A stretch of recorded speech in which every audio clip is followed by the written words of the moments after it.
જય શ્રી કૃષ્ણ પૂજ્ય ધવલભાઈ, આપનું ખૂબ ખૂબ સ્વાગત છે. અને આપ આજે 11મા સ્કંદમાંથી ઉદ્ધવ ગીતામાંથી અમને સત્સંગનું મહાત્મ્ય સમજાવવાનો દિવ્ય સત્સંગ કરાવવાના છો. એ માટે ખૂબ ખૂબ આભાર. ભગવત કૃપાથી આપના આ સત્સંગનો અમને લાભ મળ્યો છે અને આપે અમને સૌને લાભાન્વિત અને કૃપાન્વિત કર્યા છે. આપ હવે સત્સંગને આગળ વધારશો એવી વિનંતી છે. જય શ્રી કૃષ્ણ. જરૂર. જય શ્રી કૃષ્ણ. પેલા મંગલાચરણ કરી લઈએ સૂક્ષ્મ, પછી સત્સંગ પ્રારંભ કરીએ. ઓમ નમો ભગવતે વાસુદેવાય. શ્રી હરયે નમઃ. શ્રી ગુરુભ્યો નમઃ. કૃષ્ણાય વાસુદેવાય હરયે પરમાત્મને પ્रणतक्लेशनाशाय गोविन्दाय नमो नमः. गुरुर्ब्रह्मा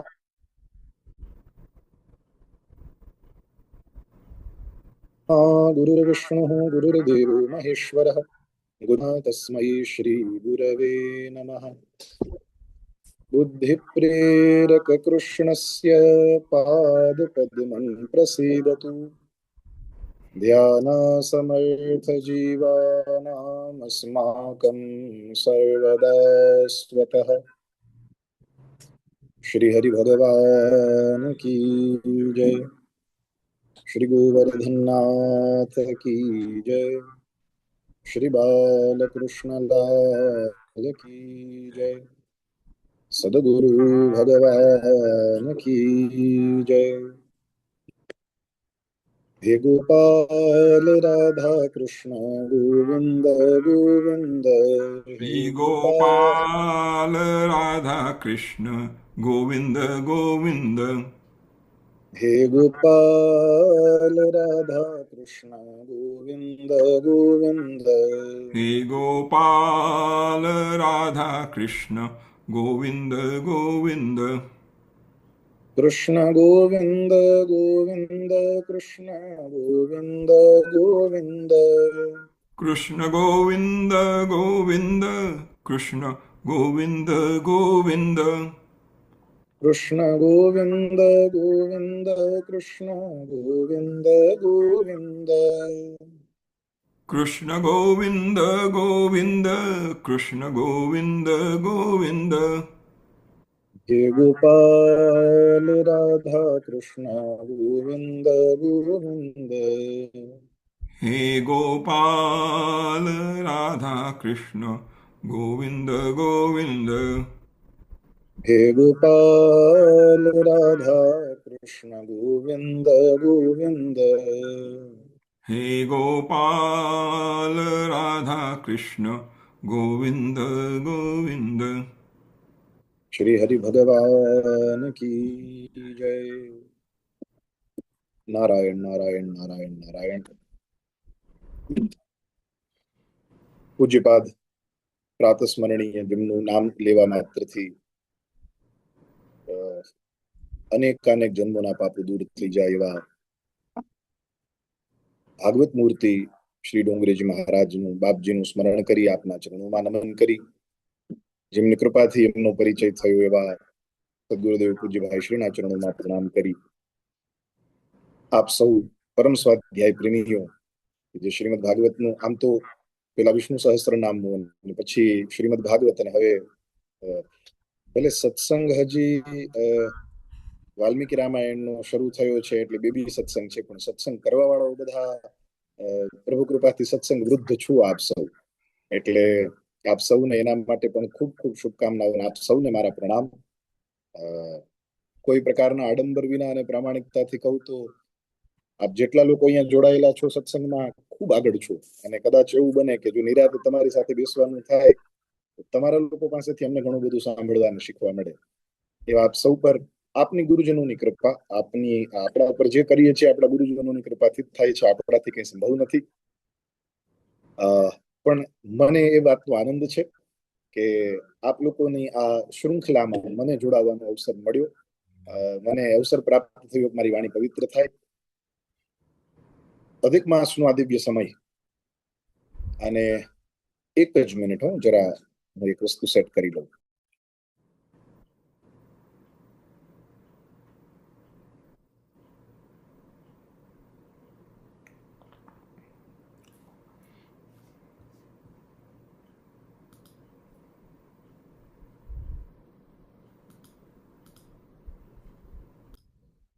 આનંદ એ વાતનું છે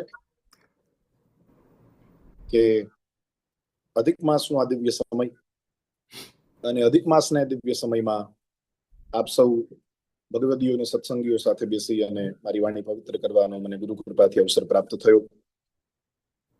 મૂળ વિષય ઉપર જો પ્રવેશ કરીએ તો હું આપ લોકોને એટલું જરૂર કહીશ કે જો શ્રીમદ ભાગવતજી જેટલા સત્સંગીઓ છે એમની આસપાસ બાજુમાં બિરાજતું હોય, પાસે હોય, તો ભાગવતજીના એકાદશ સ્કંધમાં 11મો અધ્યાય છે અને 11મા અધ્યાયમાં 23rd શ્લોક છે. જો હાથમાં હોય તો જો ખોલી શકો બધા તો વિશેષ, નહીતર હું અહીંથી શ્લોકનું ઉચ્ચારણ તો કરીશ જ. આ તો સાથે હોય તો તમને લોકોને સૌને જોવાનો આનંદ આવે અને સત્સંગ થોડો વિશેષ રૂપે થાય, એટલા માટે એડ્રેસ આપું છું. આપણો આજનો વિષય એ છે શ્રીમદ ભાગવતમાં અને દરેક ગ્રંથોમાં સત્સંગની મહિમા ખૂબ વર્ણવવામાં આવી છે. અને કદાચ હું એવું કહીશ તો ખોટું નહીં પડે કે જેટલી આપણા શાસ્ત્રોમાં ભગવાનની મહિમા છે એની જ બરાબરીમાં સત્સંગની મહિમા પણ છે. અને એ વાત કહેતા પણ બહુ આનંદ થાય. સમટાઈમ્સ કયો વ્યક્તિ કયા ટોપિક વિશે વાત કરે છે એ વ્યક્તિ વાત કરવાથી એ ટોપિકની વેલ્યુ બહુ વધી જતી હોય છે.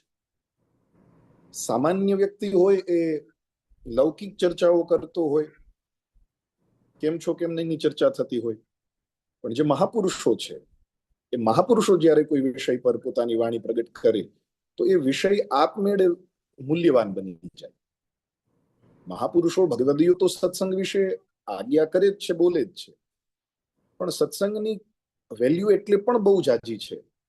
આ વિષય એટલા માટે અદ્ભુત છે કે આના પર સ્વયં ભગવાન પોતે બોલ્યા છે. અને જ્યારે ભગવાન સ્વયં પોતે એમ કહેતા હોય કે સત્સંગ એ બહુ દુર્લભ પદાર્થ છે, ત્યારે આપણે સમજવું જોઈએ કે આ સત્સંગની મહિમા કેવડી છે.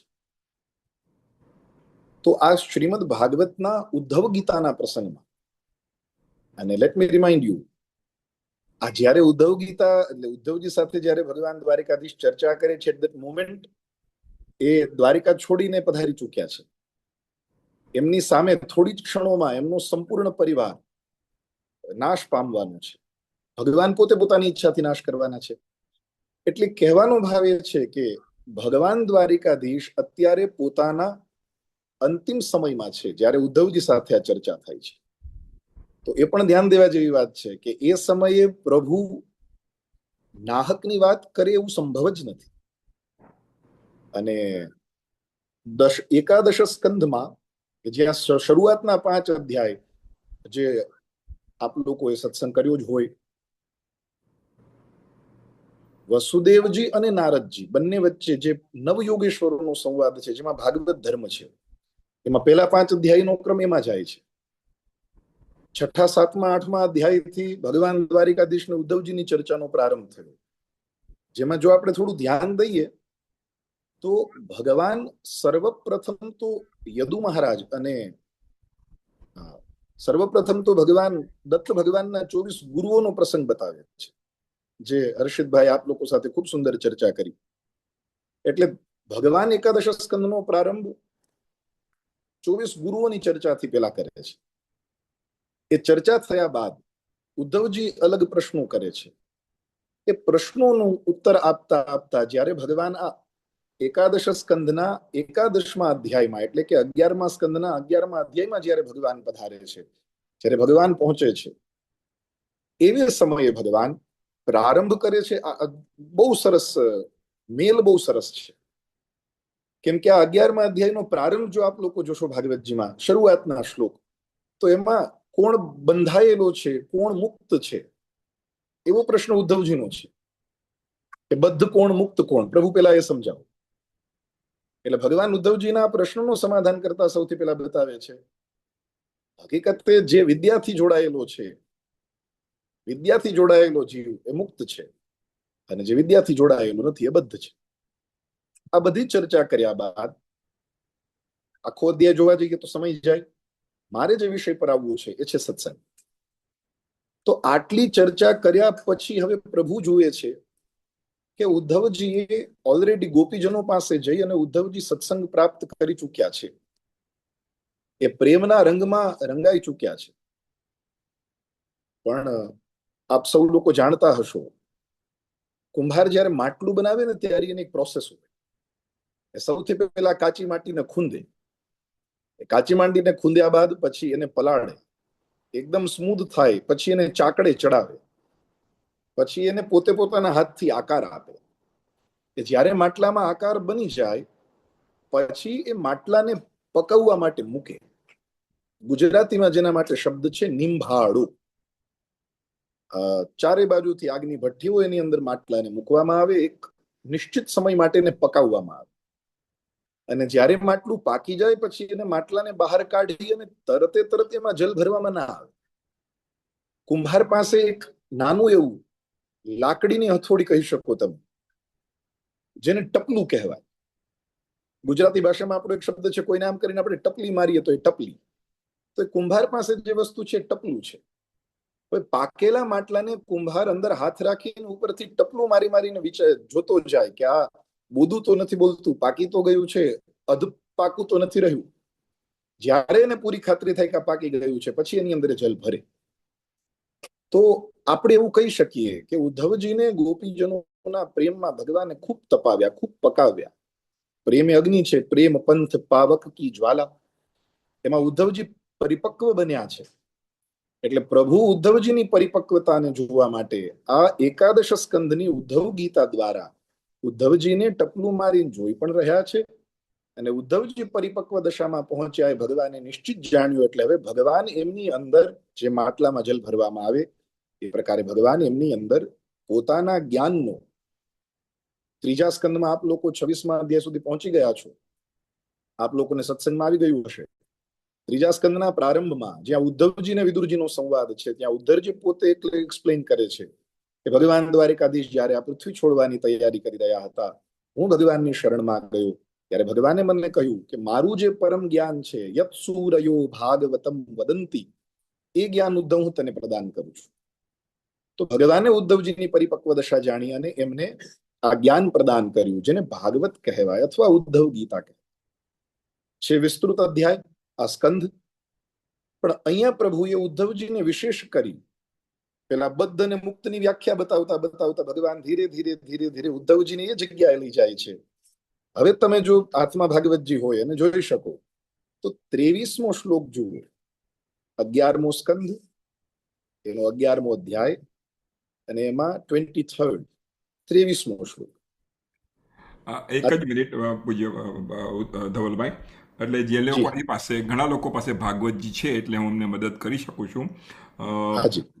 બીજા વોલ્યુમનો ભાગવત કાઢજો અને 662મું પાનું ફોર એક્ઝેક્ટલી જ્યાં આગળ એ આપણને ઉલ્લેખ કરી રહ્યા છે પૂજ્ય ધવલભાઈ, એ 23મો શ્લોક 662માં પાના પર ભાગવતના બીજા વોલ્યુમમાં છે.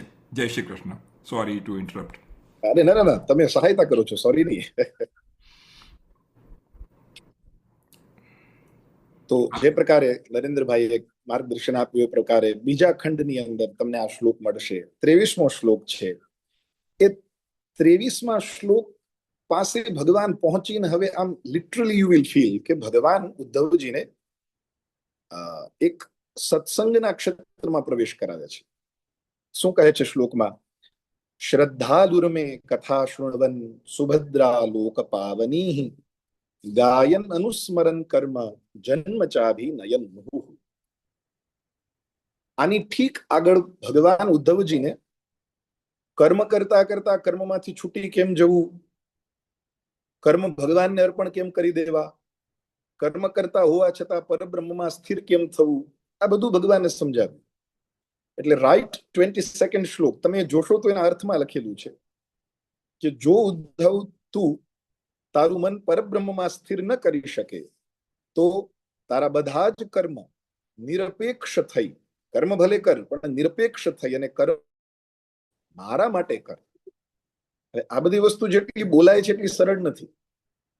તો ભગવાન હવે અહીંથી 23મા શ્લોકથી ઉદ્ધવજીને એક દિવ્ય માર્ગ બતાવે છે અને એ દેશ છે સત્સંગનો દેશ. હવે શું કહે છે ભગવાન આ શ્લોકમાં? શ્રદ્ધાલુર્મે કથા શૃણવન. જે જીવ, જે શ્રોતા શ્રદ્ધાળુ થઈ અને મારામાં પોતાનું મન પરોવી મારી કથાઓને સાંભળે છે, અને મારી કથાઓ કેવી? લોક પાવની. ધ્યાન દેવા જેવો શબ્દ છે સંસ્કૃતમાં, લોક પાવની. કેવી છે? સમસ્ત લોકોને પવિત્ર કરનારી અને સમસ્ત લોકોનું કલ્યાણ કરનારી મારી કથા છે. See the difference. અહીંયા પ્રભુએ કોઈ એવી શરત નથી મૂકી, કે ભગવાને કોઈ એવી કન્ડિશન નથી મૂકી કે જે ભજન કરતો હશે, જે પુણ્યાત્મા હશે, જે નિત્ય જપ કરતો હશે. નહીં, કથા લોક પાવની, સંપૂર્ણ લોકને પાવન કરનારી. there is no expectation કે ભાઈ જપ કરતો હોય તો એને જ પાવની, ભજન કરતો હોય એને જ પાવન કરનારી. નહીં, લોક પાવની.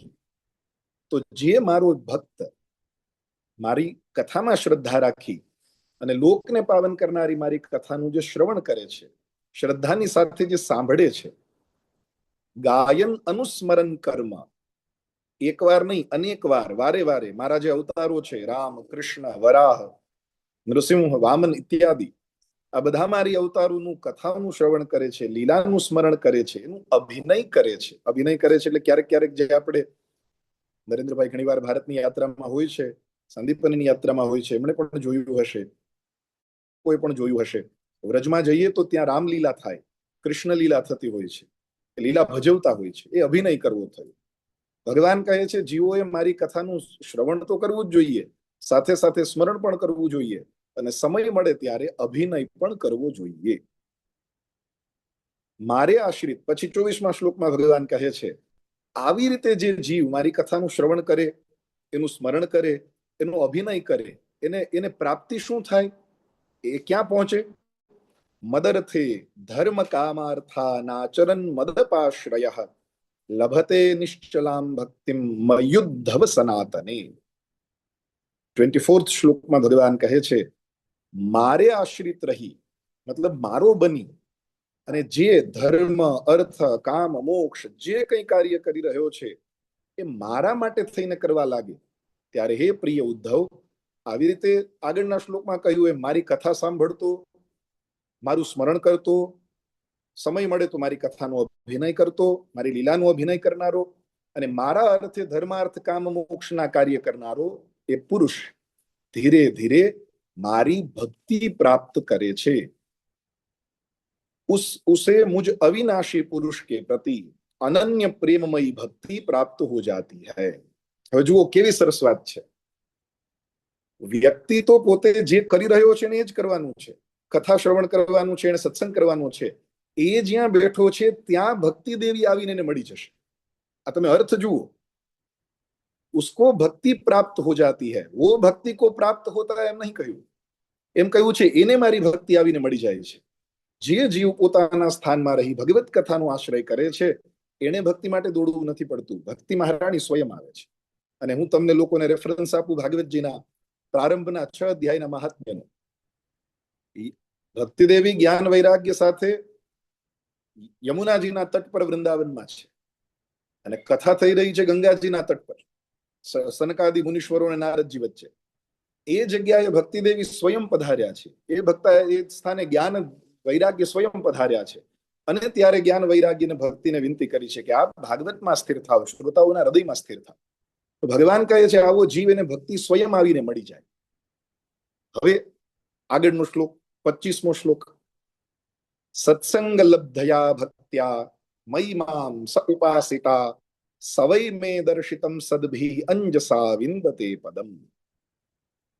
શ્લોક એટલા માટે બોલું છું કેમ કે ભાગવતજીના શ્લોક એ સ્વયં ભગવદ રૂપ છે. તો તમારા સૌ વૈષ્ણવો સામે હું મારી વાણી પવિત્ર કરી શ્લોક બોલું, મને પણ લાભ મળે, મારા જીહવાથી ઉચ્ચાર થાય, અને આપ લોકોના કાનમાં પડે તો એક સાથે કેટલા જોડાયેલા હશો એટલા લોકો ભાગવત શ્લોકનું શ્રવણ કરે તો મને લાભ છે. એક સાથે પેલું ખેડૂત વાવતો હોય ને દાણા, તો ખેડૂત પાસે ઓરણી હોય, ઓરણીમાં ઘણા બધા છિદ્ર હોય, એ દાણા ઉપરથી મૂકે બધી ઓરણીમાં થઈને એક સાથે 10, 15, 20, 25 દાણા વેરાઈ જાય. હું અત્યારે એ લાભ પ્રાપ્ત કરું છું. એક શ્લોક એકવાર બોલું છું, એક સાથે ઘણા બધા કાનોમાં રોપાય છે. અને અધિકસ્ય અધિકમ ફલમ, એટલે મને વધારે લાભ મળે. તો આ 25મા શ્લોકમાં ભગવાન કહે છે, भक्ति की प्राप्ति सत्संग से होती है, सत्संग लब्धया भक्त्या, सत्संग द्वारा जे भक्ति प्राप्त थशे, जिसे भक्ति प्राप्त हो जाती है वह मेरी उपासना करता है. जो आ સ્વામી અખંડાનંદજી મહારાજ સરસ્વતીજીનો અનુવાદ છે, અને આપણે તો દિવ્ય અનુવાદ કર્યા છે. કેવલ આપ લોકોને આનંદ થાય અને આપ લોકોને જિજ્ઞાસા હોય એટલા માટે હું મારી સાથે એક પુસ્તક રાખી છે. કઈ રીતે દેખાશે મને ધ્યાન નથી, થોડું બ્લર થાય છે એનું. હવે કદાચ દેખાય તો. અચ્છા, આ મુક્તિ સ્કંદ છે. સ્વામી અખંડાનંદજી મહારાજ સરસ્વતીજી એમના દ્વારા કેવલ અને કેવલ એકાદશ સ્કંદ પર થયેલું પ્રવચન, એના 2 ભાગ છે મુક્તિ સ્કંદ. હું એ પુસ્તક મારી સાથે લઈને બેઠું છું, કેમ કે એની અંદર મહારાજ શ્રીએ બહુ સુંદર અર્થો આપ્યા છે, ખાસ કરીને આ પ્રકરણ. અહીંયા જુઓ, સત્સંગ લબ્ધયા ભક્ત્યા, ભક્તિ પણ કેવી, જે સત્સંગથી પ્રાપ્ત થયું. આપ સૌ જાણો છો, સત્સંગ કરો છો એટલે કે ભક્તિ ઘણા બધા પ્રકારની છે. પેલા તો શ્રવણમ કીર્તનમ વિષ્ણુ સ્મરણમ પાદ સેવનમ અર્ચનમ વંદનમ દાસ્યમ સખ્યમ આત્મનિવેદનમ, આ 9 ભક્તિ તો છે. પણ આપ લોકો કપિલાખ્યાનની અંદર જોશો, આવી ગયું હશે, ભગવાન કહે છે આની ઉપર પણ એક ભક્તિ છે કે જેમાં જીવ મારી પાસે કંઈ માંગતો નથી, એ છે નિર્ગુણા ભક્તિ, પરમ પ્રેમમય ભક્તિ. તો ભક્તિ પણ એવી જે સત્સંગ દ્વારા પ્રાપ્ત થઈ હોય ને, સત્સંગ દ્વારા દ્રઢ થઈ હોય. એટલે આના પરથી આપણે, આ શ્લોક પરથી એક વસ્તુ આપણે બહુ ધ્યાન રાખવા જેવી છે. ગુરુ કૃપાથી, ગ્રંથ કૃપાથી ભક્તિ પ્રાપ્ત થઈ જાય એટલું પર્યાપ્ત નથી. એ પ્રાપ્ત થયેલી ભક્તિને સત્સંગના જલ દ્વારા વારે વારે સિંચિત કરતી રહેવી પડે. આપ લોકોને હું કેવલ સ્થાન બતાવું છું, આપ થોડા સમયમાં સત્સંગમાં ત્યાં પહોંચશો. ભાગવતજીના 4થા સ્કંદમાં એક આખ્યાન આવે છે, પ્રચેતાઓનું આખ્યાન આવે છે. પ્રચેતાઓને ભગવાન શિવજીએ પોતે પ્રસન્ન થઈ અને ભગવાન હરિની ભક્તિ કેમ કરવી, આ ઉપદેશ ભગવાન શિવજીએ પોતે આપ્યો છે. એ ભગવાન શિવજીના ઉપદેશથી પ્રચેતાઓએ ભગવાન શ્રી હરિની આરાધના કરી. શ્રી હરિની આરાધના કરવાથી ભગવાન શ્રી હરિ પ્રસન્ન થયા, ભગવાને દર્શન આપ્યા, ભગવાને વરદાન આપ્યું. હવે જોજો, અહીંયા ધ્યાન દેજો. શરૂઆતમાં શિવજીનો સંગ થયો, વચ્ચે ભગવાન શ્રી હરિ પોતે પ્રસન્ન થયા, ભક્તિ ફલીભૂત થઈ ગઈ. ભગવાનના દર્શન એટલે ભક્તિનો સર્વોચ્ચ ફલ. હવે આ પ્રચેતાઓ ભગવાન પાસેથી ભક્તિ કરી પાછા સંસારમાં આવ્યા, સંસાર આગળ ચલાવ્યો, એમને સંતાનો થયા. હવે અહીંયા મહત્વની વાત આવે છે. ભાગવતજીના 4થા સ્કંદનો 31મો છેલ્લો અધ્યાય, છેલ્લા અધ્યાયની અંદર એવી કથા છે કે આ પ્રચેતાઓ સંસાર ભોગવી, પોતાના બાળકોને આગળની બધી જવાબદારી સોંપી અને એકલા બિરાજે છે, ત્યારે એમને નારદજી મળવા આવ્યા. આ પ્રચેતાઓ, જ્યારે પ્રચેતાઓને મળવા માટે નારદજી આવે છે, ત્યારે પ્રચેતાઓ 2 હાથ જોડી નારદજીને લિટરલી ત્યાં એક વિનંતી કરે છે કે હે નારદજી, અમને આપ સત્સંગ કરાવો, આપ અમને સત્સંગનું દાન કરો.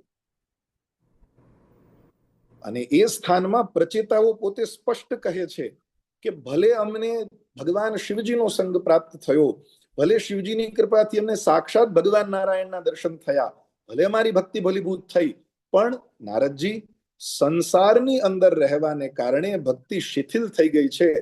આપ અમને સત્સંગ કરાવીને ભક્તિને ફરી પાછી દ્રઢ અને જાગૃત કરો. આ પ્રસંગ તમને મને બતાવે છે કે ભગવાનની પ્રાપ્તિ થઈ ગઈ હોવા છતાં ક્યારેય પણ સત્સંગ છોડવો નહીં, કેમ કે સત્સંગ જ એ અવસ્થાને સ્થિર રાખશે. એટલે અહીંયા કહ્યું છે ભક્તિ કેવી, સત્સંગ લબ્ધયા ભક્ત્યા, ભક્તિ દ્વારા પ્રાપ્ત થયેલો સત્સંગ. અને એ સત્સંગથી જે મારી ઉપાસના કરે છે, ઉપાસનાના ઘણા બધા અર્થો થાય. ઉપાસનાનો અર્થ સ્મરણ પણ થાય, ઉપાસનાનો ભગવાનની સમીપ બેસીને આરાધન પણ થાય, ઉપાસનાનો અર્થ ષોડશોપચાર પંચોપચાર દ્વારા પૂજા કરવી પણ થાય. ભગવાન આ શ્લોકમાં કહે છે કે આવી રીતે સત્સંગ દ્વારા પ્રાપ્ત થયેલી ભક્તિથી જે મારી ઉપાસના કરે છે, સવૈ મે દર્શિતમ સદભિ અંજસા વિંદતે પદમ, એવો જીવ એવો વ્યક્તિ જે સત્સંગ દ્વારા પ્રાપ્ત થયેલી ભક્તિથી મારી ઉપાસના કરે છે, જે મારું નિત્ય સેવન કરે છે, એવા જીવને અંતઃકરણ શુદ્ધ, એનું અંતઃકરણ શુદ્ધ થઈ જાય છે. અને જ્યારે એનું अंतःकरण शुद्ध થાય तब वह संतों के उपदेशों के अनुसार उनके द्वारा बताए हुए मेरे परम पद को वास्तविक स्वरूप को सहज ही में प्राप्त हो जाता है. The beauty of Sanskrit श्लोक and Bhagavad is, શ્લોકમાં એક શબ્દ આવ્યો છે સેકન્ડ લાઈનમાં, સવૈ મે દર્શિતમ સદ્ભિઃ અંજસા વિંદતે પદમ. That is word અંજસા. હવે આ અંજસા શબ્દ છે ને એ બહુ મેજિકલ વર્ડ છે. કેમ કે તમારી ને મારી જે યાત્રા ચાલે છે, સત્સંગ કરીએ છીએ, ભગવત દર્શન કરીએ છીએ, પૂજન કરીએ છીએ, જે કંઈ કરીએ છીએ, આ બધી યાત્રાનું ગંતવ્ય, ડેસ્ટિનેશન શું છે? કે આપણે આપણા એકચ્યુઅલ સ્વરૂપને ઓળખી જઈએ. આપણું સ્વરૂપ કોણ છે? ઈશ્વર અંશ જીવ અવિનાશી ચેતન અમલ સહજ સુખ રાશિ. આપણે એના અંશ છીએ. મહાપ્રભુ શ્રી વલ્લભાચાર્યજીની આજ્ઞા અનુસાર જેમ અગ્નિ પ્રગટ થાય અને અગ્નિમાંથી નાની નાની ચિંગારીઓ ઉડે, હવે ભલે છે નાની, પણ એ ચિંગારીની અંદર પાવર છે અગ્નિ જેવો, કે કોઈ સૂકા ઘાસમાં લાગે તો બાળી દે. છે ચિંગારી, પણ છે અગ્નિની જ. એ જ રીતે આપણે, ઈશ્વર એ અગ્નિ છે અને આપણે એમાંથી અલગ થયેલી ચિંગારી છીએ. આપણું સ્વરૂપ ઓળખવાનું છે. હવે એ કરવા માટે ઘણા બધા પ્રોસેસ ને બહુ દુષ્કર છે, એટલું સરળ નથી. પણ અહીંયા ભગવાને શું આજ્ઞા કરી? સત્સંગ દ્વારા પ્રાપ્ત થયેલી ભક્તિથી જો જીવ મારું સેવન કરે, મારી ઉપાસના કરે અને મારા સંતો મહાપુરુષો દ્વારા આપેલી આજ્ઞાનું પાલન કરે, તો એવો વ્યક્તિ પોતાના એ પરમ પદને સહજતામાં પ્રાપ્ત કરી લે છે. સહજતામાં મતલબ રમતા રમતા, ખેલતા ખેલતા. આ સત્સંગની મહાનતા છે. આ સત્સંગની શ્રેષ્ઠ ઉપલબ્ધિ છે કે કેવલ સત્સંગ કરતા કરતા આપણને આપણા સ્વરૂપની ઓળખાણ થઈ જાય, આપણે આપણા સ્વરૂપને પામી લઈએ. હવે જ્યાં પ્રભુએ સજ્જનોનો સંગ કરવાની વાત કરી, એટલે હવે 26મા શ્લોકમાં ઉદ્ધવજીએ પ્રશ્ન પૂછી લીધો. જો ઉદ્ધવજી ખરેખર આપણા માટે એવડું મોટું ને એવડું હેલ્પફુલ પાત્ર છે ને ભાગવતનું, કે જે જગ્યાએ આપણે પૂછી નથી શક્યા ત્યાં ઉદ્ધવજી આપણા વતી ગુરુદેવની કૃપાથી ભાગવત કથા કરતા કરતા, ભાગવત પાઠ કરતા કરતા ક્યારેક આ અનુભવ થયો છે કે એટ ધ સમ પોઈન્ટ ભગવાન કઈ આજ્ઞા કરી હોય, આપણા મનમાં તરત પ્રશ્ન થાય કે પ્રભુ આમ કહેતો છે, પણ હવે આનો રસ્તો શું? ભગવાન એમ કહે છે કે સંતોનો સંગ કરો, પણ કેવા સંત? તો જુઓ 26મા શ્લોકમાં ઉદ્ધવજી આપણા વતી ઉદ્ધવજી પૂછે છે કે સાધુ સ્તવોત્તમ શ્લોકો મતઃ કીદૃગ વિદઃ પ્રભુ. તો પ્રભુ હવે એ પણ ચોખવટ કરી દો કે સંતોનો સંગ કરવાથી એ પરમપદની પ્રાપ્તિ થઈ જાય, તો એ સંત કેવા હોય? આપની દ્રષ્ટિએ, આપના મતે ભગવદીય કેવા હોય? આપ કેને કહો છો? અમારે કેનો સંગ કરવો જોઈએ? ભક્તિસ્ત્વયુપયુજ્યેત કીદૃશી સદ્ભિરાદ્રતા. પ્રભુ, અને આપની અંદર ભક્તિ થાય એ કેવી, જેને સંતો પણ માન આપે, એ ભક્તિ કેવી હોવી જોઈએ? તો ઉદ્ધવજી આ શ્લોકમાં પ્રશ્ન પૂછ્યો. હવે અહીંયાથી શ્લોક નંબર 29મા શ્લોકથી શ્રી ભગવાન ઉવાચ, ત્યાંથી ભગવાન હવે સંતો કેવા હોવા જોઈએ, ભગવદીઓ કેવા હોવા જોઈએ, એના લક્ષણનું વર્ણન આપતો તે પ્રારંભ કરે છે. અને જો નિરાતે બેસીને તમે આ બધા શ્લોકો વાંચશો તો તમને થોડું થોડું સિમિલારિટી લાગશે. ભગવાન કપિલે જ્યાં માતા દેવહૂતિને કહ્યું છે તે ક્ષવઃ કારુણિકાઃ સુહૃદઃ સર્વદેહિનામ અજાત શત્રવઃ શાંતાઃ સાધવઃ સાધુભૂષણાઃ, ત્યાં પણ ભગવાન કપિલે સંતોના લક્ષણ બતાવ્યા છે. અને અહીંયા પણ ભગવાન દ્વારિકાધીશ ઉદ્ધવજીને મહાપુરુષોના કેવા લક્ષણ હોય, કેનો સંગ કરવો, એ અહીંયા ભગવાન બતાવે છે. આપણો આજનો વિષય સંતોના લક્ષણો નથી, એટલે હું આ શ્લોકોને બહુ અત્યારે નહીં લઉં. મારે આપ લોકોને જ્યાં લઈ જવા છે એ છે શ્લોક નંબર 48. જો આપ લોકોને અનુકૂળ હોય તો શ્લોક નંબર 48 પાસે પહોંચી જાઓ.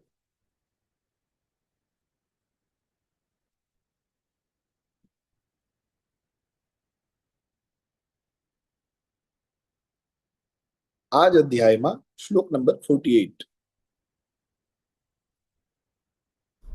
Page number 665. Page number 665. હવે 48મા શ્લોકમાં ભગવાને ઉપર સંતો મહાપુરુષોનું વર્ણન કર્યું. હવે ભગવાન ફરી પાછા ઉદ્ધવજીને લાવે છે સત્સંગમાં જ, કેમ કે ભગવાને સત્સંગનું દાન કરવું છે. એટલે આ 48મા શ્લોકમાં ભગવાન પોતાનો મત બહુ ક્લિયરલી કહી દે છે. પ્રાયેણ ભક્તિ યોગેન સત્સંગેન વિનોદ્ધવ નોપાયો વિદ્યતે સદ્ર્યં પ્રાયણમ હિ સતામ અહમ. આ શ્લોકનો ઉચ્ચાર થયો. હવે શ્લોકનો સામાન્ય અર્થ પેલા જોઈ લે. પાછળના શ્લોકો તમને જ્યારે સમય મળે ત્યારે નિરાતે 47, 46 જોજો, જેમાં ભગવાન એવું કહે છે કે ભાઈ મને પ્રસન્ન કરવા માટે બંને કાર્ય કરવા જોઈએ, વૈદિક કાર્ય કરવા જોઈએ, લૌકિક કાર્ય કરવા જોઈએ. જે જગ્યાએ આવશ્યકતા હોય ત્યાં કોઈ જગ્યાએ કૂવો ખોદાવી આપવો જોઈએ, કોઈ મંદિરનું નિર્માણ કરવું જોઈએ, આ બધું કરવું જોઈએ. મારા માટે ફૂલના બગીચા લગાવવા જોઈએ. પણ આ બધું કહ્યા પછી ભગવાન આ શ્લોકમાં, આ 48માં ઉદ્ધવજીને બહુ સ્પષ્ટ કહે છે પ્રાયેણ. પેલો શબ્દ છે પ્રાયેણ. પ્રાયણનો સ્પષ્ટ અને સરળ અર્થ થાય ઉદ્ધવ, બહુ સ્પષ્ટતાથી સમજી લેવું. લગભગ પ્રાયણ એટલે 99%, આપણી ગુજરાતીમાં કહીએ તો 99%. ભક્તિ યોગેન સત્સંગેન વિના ઉદ્ધવ ઉપાયો ન વિદ્યતે. ઉદ્ધવ, મને પ્રાપ્ત કરવાનો, મારા સુધી પહોંચવાનો સત્સંગ અને ભક્તિ યોગ વિના બીજો કોઈ સરળ उपाय नहीं. मेरा ऐसा निश्चय है कि सत्संग और भक्ति योग इन दो साधनों का एक साथ ही अनुष्ठान करते रहना चाहिए.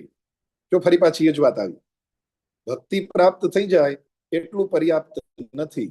ભક્તિની સાથે સાથે ભગવાન કહે છે સત્સંગ પણ આવશ્યક છે. એટલે જ અર્થમાં સ્પષ્ટ ભગવાને કહ્યું મારો આવો નિશ્ચય મત છે કે બંને સાધનો સાથે સાથે કરતા રહો. ભક્તિ પ્રાપ્ત થઈ ગઈ છે તો સત્સંગ છોડી ન દેશો. ભક્તિની સાથે સાથે સત્સંગ રાખવો જ જોઈએ. प्रायः इन दोनों के अतिरिक्त संसार सागर से पार होने का और कोई उपाय नहीं है, क्योंकि संत पुरुष मुझे अपना आश्रय मानते हैं और मैं सदा सर्वदा उनके पास बना रहता हूं. विचारो तो खरा, भगवान द्वारिकाधीश उद्धवजीने हिंट पण आपता जाय छे. કેમ કે થોડા જ સમયમાં ભગવાન દ્વારિકાધીશ, હમણાં એકાદશ સ્કંદનો વિરામ થશે એટલે ભગવાન દ્વારિકાધીશ આ પૃથ્વી છોડવાના છે, ભગવાન નિજ લોકમાં પધારવાના છે. પણ અહીંયા ભગવાને સ્પષ્ટ કહી દીધું હું ભલે આ લોક છોડીને જાઉં, પણ જે સંતો મહાપુરુષો ભગવદીયો છે એ લોકોએ મને એમનો આશ્રય બનાવ્યો છે, અને સંતો મહાપુરુષો ભગવદીયોનું હૃદય એ મારું આશ્રય છે. હું ત્યાં નિત્ય નિવાસ કરું છું. એક રીતે ભગવાને પણ કહી દીધું હું ભલે આ ધરાધામ છોડીને જાઉં, પણ હું એકચ્યુઅલી કઈ જતો નથી. હું સંતોના હૃદયમાં, મહાપુરુષોના હૃદયમાં જ પાછું મારું સ્થાન બનાવું છું. અને એટલે જ દશમ સ્કંદમાં સ્પષ્ટ વર્ણન છે દૃષ્ટિ સતામ દર્શનેસ્તુ ભવત્તનું નામ. આજે સંતો મહાપુરુષો જે દેખાય છે કોણ છે? ભગવાનના તનુ સ્વરૂપ જ છે, ભગવાનના શ્રીઅંગ સ્વરૂપ જ છે. આમ ભગવાને આ અધ્યાયનો વિરામ થતા થતા ઉદ્ધવજીને સત્સંગનો માર્ગ બતાવતા કહ્યું માટે ઉદ્ધવ હું તને કહું છું બે વસ્તુનું નિત્ય સેવન કરવું, એક સત્સંગ અને બીજું ભક્તિ. આ બે જ માર્ગ એવા છે જે આ સંસાર સાગરની પાર સરળતાથી સહજતાથી લઈ જઈ શકે. અને એટલે જ રામચરિત માનસમાં જો દર્શન કરીએ તો ગોસ્વામી તુલસીદાસજીએ તો ડગલે ને પગલે રામચરિત માનસમાં સત્સંગની મહિમા બતાવતા બતાવતા નિરાતે જો ક્યારેક મહાપુરુષોના મુખે સાંભળીએ પ્રિયજનો તો નેત્ર ભીના થઈ જાય, આંખમાં આંસુ આવી જાય એવી ભાવનાથી ગોસ્વામી તુલસીદાસજીએ રામચરિત માનસમાં સત્સંગની મહિમા બતાવી છે. એક સ્થાનમાં તો ગોસ્વામી તુલસીદાસજી સ્પષ્ટ કહે છે, આપ સૌ લોકોએ સાંભળ્યું જ હોય, પાઠ કરતા હોય એટલે ધ્યાન જ હોય, તાત સ્વર્ગ અપબર્ગ સુખ ધૈર્ય તુલા એક અંગ તુલન તાહી સકલ મિલી જો સુખ લવ સત્સંગ. ગોસ્વામીજી તો પોતાના અનુભવથી કહે છે કે ત્રાજવું બનાવો, એક પલડામાં સ્વર્ગ, મોક્ષ, ભૌતિક વસ્તુઓ બધા સુખને રાખો, બધા સુખ એક પલડામાં, અને એની સામે સત્સંગની એક ક્ષણ માત્ર પણ રાખો તો એ સત્સંગની એક ક્ષણ આ મુક્તિ કહો, સ્વર્ગ કહો, લૌકિક ભોગ કહો, એ બધા કરતા સત્સંગનો એક ક્ષણ અતિ મૂલ્યવાન છે. તુલન તાહી સકલ મિલી, એ બધા ભેગા થાય તો પણ સત્સંગની એક ક્ષણ બરાબર થઈ શકતા નથી. તો મને તો બહુ સ્પષ્ટ કહું તો તમે જેટલા લોકો અહીંયા સમયે સમયે મળીને નરેન્દ્રભાઈ સાથે આટલા સમયથી સત્સંગ કરો છો, થોડી થોડી ક્યારેક ક્યારેક મીઠી મીઠી તમારી ઈર્ષ્યા પણ આવે કે ભગવાનની દયાથી કેવા ભાગ્યશાળી છે બધા, કે બેસી બેસીને આવી રીતે સત્સંગ કરી શકે છે, ગ્રંથોને લઈને સ્વાધ્યાય કરી શકે છે. એટલે આપ સૌને મારા વારે વારે પ્રણામ કે આટલા ભાગ્યશાળી છો આપ સૌ. પુષ્ટિ માર્ગની અંદર ભક્તોના ચરિત્ર છે, જેને 84 વૈષ્ણવોની વાર્તા, 252 વૈષ્ણવોની વાર્તા કહેવાય. એમાં એક બહુ સરસ પ્રસંગ છે, યાદ આવ્યો તો આપ લોકોને કહી દઉં. એક વૈષ્ણવ હતા જે પોતાના ઘરે ભગવાનની સેવા કરી, ઠાકોરજીની સેવા કરી, અને નિત્ય બાજુના ગામમાં સત્સંગ થતો. રોજ રાત્રે ત્યાં સત્સંગ થાય, ઘણા બધા વૈષ્ણવો મળીને સત્સંગ કરતા. રોજ આ વૈષ્ણવ ત્યાં સત્સંગ કરવા જતા. સત્સંગમાં ગ્રંથોનું વાંચન થાય, ભાગવતજી ઇત્યાદિ બધા સત્સંગ થાય, અને પછી એમાં સંકીર્તન થતું. જેમ આપણે શરૂઆતમાં સંકીર્તન કર્યું એમ સંકીર્તન થતું. બધા ખૂબ આનંદ અને પ્રેમથી, જેમ ચૈતન્ય મહાપ્રભુ કરાવતા એમ હરિનામ સંકીર્તન કરતા, તાલી પાડતા, નાચતા, આનંદ કરતા. આ વૈષ્ણવનો રોજનો ક્રમ. એમાં એક દિવસે એ વૈષ્ણવ સાંજે સત્સંગ કરીને મોડી રાત્રિ એક ગામથી પોતાના ગામ પાછા, પોતાના ઘરે પાછા ફરે છે. થયું એવું, બહુ વર્ષો પહેલાની વાત, 500-550 વર્ષ પહેલાની વાત. એ સમયે કઈ રસ્તાઓ એટલા બધા સરખા નતા, થોડું રસ્તાનું વાતાવરણ થોડું સુનસાન વાતાવરણ આવતું. તો આ વૈષ્ણવ સત્સંગ કરીને પોતાના ઘરે આવે છે. રસ્તામાં એક જંગલ આવ્યું, અને જંગલમાં એમને એક પ્રેત મળ્યો. ભૂત પ્રેત આપણે જે કહીએ. હવે પ્રેતે રસ્તો રોકી લીધો. પ્રેત આ વૈષ્ણવને ડરાવવા લાગ્યો. ડરાવીને કહે છે, ખાઈ જાવ તમને. ભગવાનનો સત્સંગ કરેલા વૈષ્ણવ હોય અને ભય શેનું? સત્સંગનું પહેલું લક્ષણ છે ભય જાય. ભય નહીં. એટલે એમણે કહ્યું, હું તારાથી ડરતો નથી. આ વૈષ્ણવના અવાજમાં આવી દ્રઢતા જોઈ, એમના મુખ પર આવું તેજ જોઈને પેલો પ્રેત સમજી ગયો કે આ કોઈ સામાન્ય વ્યક્તિ નથી. ડરાવવાને બદલે હવે હાથ જોડીને પ્રેત વિનંતી કરે છે, આપ કોણ છો? ક્યાંથી આવો છો? આપનામાં આટલું તેજ કેમ છે? હવે વૈષ્ણવે કહ્યું કે ભાઈ, હું કોઈ મોટો માણસ નથી, હું તો સામાન્ય ઠાકોરજીની સેવા કરનારો દાસ છું. એક ગામથી વૈષ્ણવ સત્સંગ કરીને મારા ઘરે જાઉં છું. જ્યાં સત્સંગનું નામ પડ્યું અને પેલા પ્રેતે પૂછ્યું, તમે સત્સંગમાં શું કર્યું?